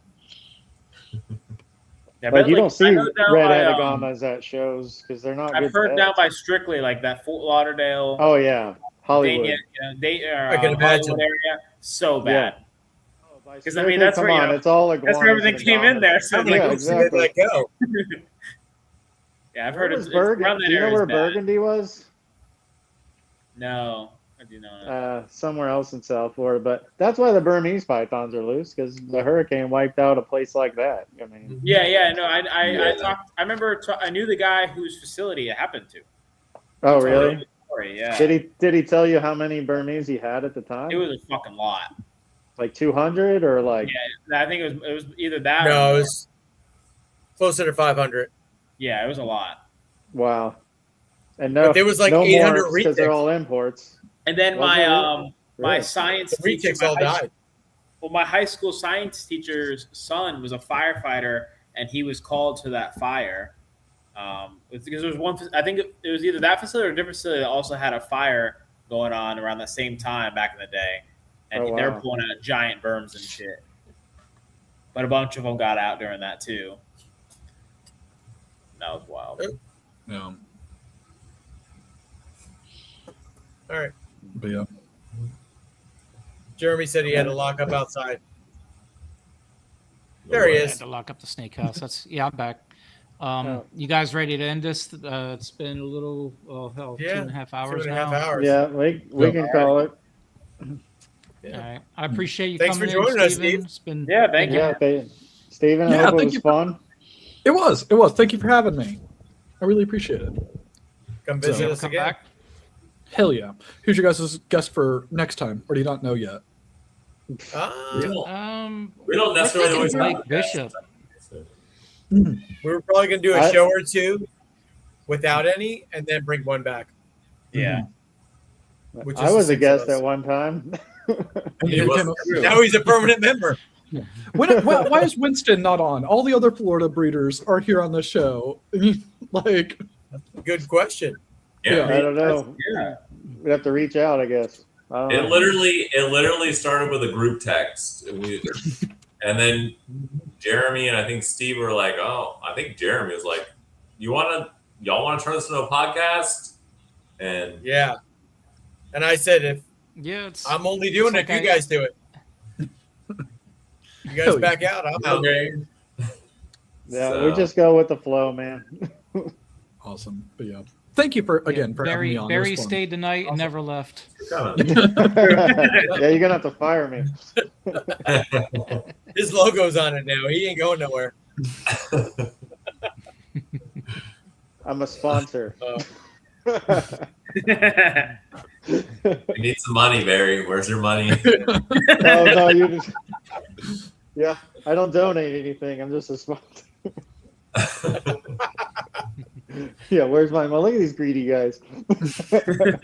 They'll take a triple het ultramel sunset puzzle. Yeah, Yes. Right. y'all get some Well, byproducts, all right? Awesome. All right, guys. Well, I'm going to go ahead and end it. Yeah, thanks again, guys. Thanks again, Steven, for hanging out with us. And Absolutely. we don't have another date set yet. We'll figure that out. We kind of winged this, like we've said in the beginning. Don't ever have like a set date. It depends on, who's doing shows or whatever. But it's always going to be on a Friday and always at 7:00. Just not sure what Fridays. So, Stay all right, tuned guys. and watch I'm for going our to go ahead first. and end it now. Alrighty. What's that? I'll see everybody in Fort Lauderdale. Yes. They're coming out to the show. Yep. See you there. I'll be in Charlotte next weekend. Oh. Not this weekend, but next weekend. How about you, Barry? Mary's not going Anywhere. to be anywhere for a while. Same. Where are you going to be, Steve? Where's your next show? Honestly, I think our next one booked is Southeast, but Okay.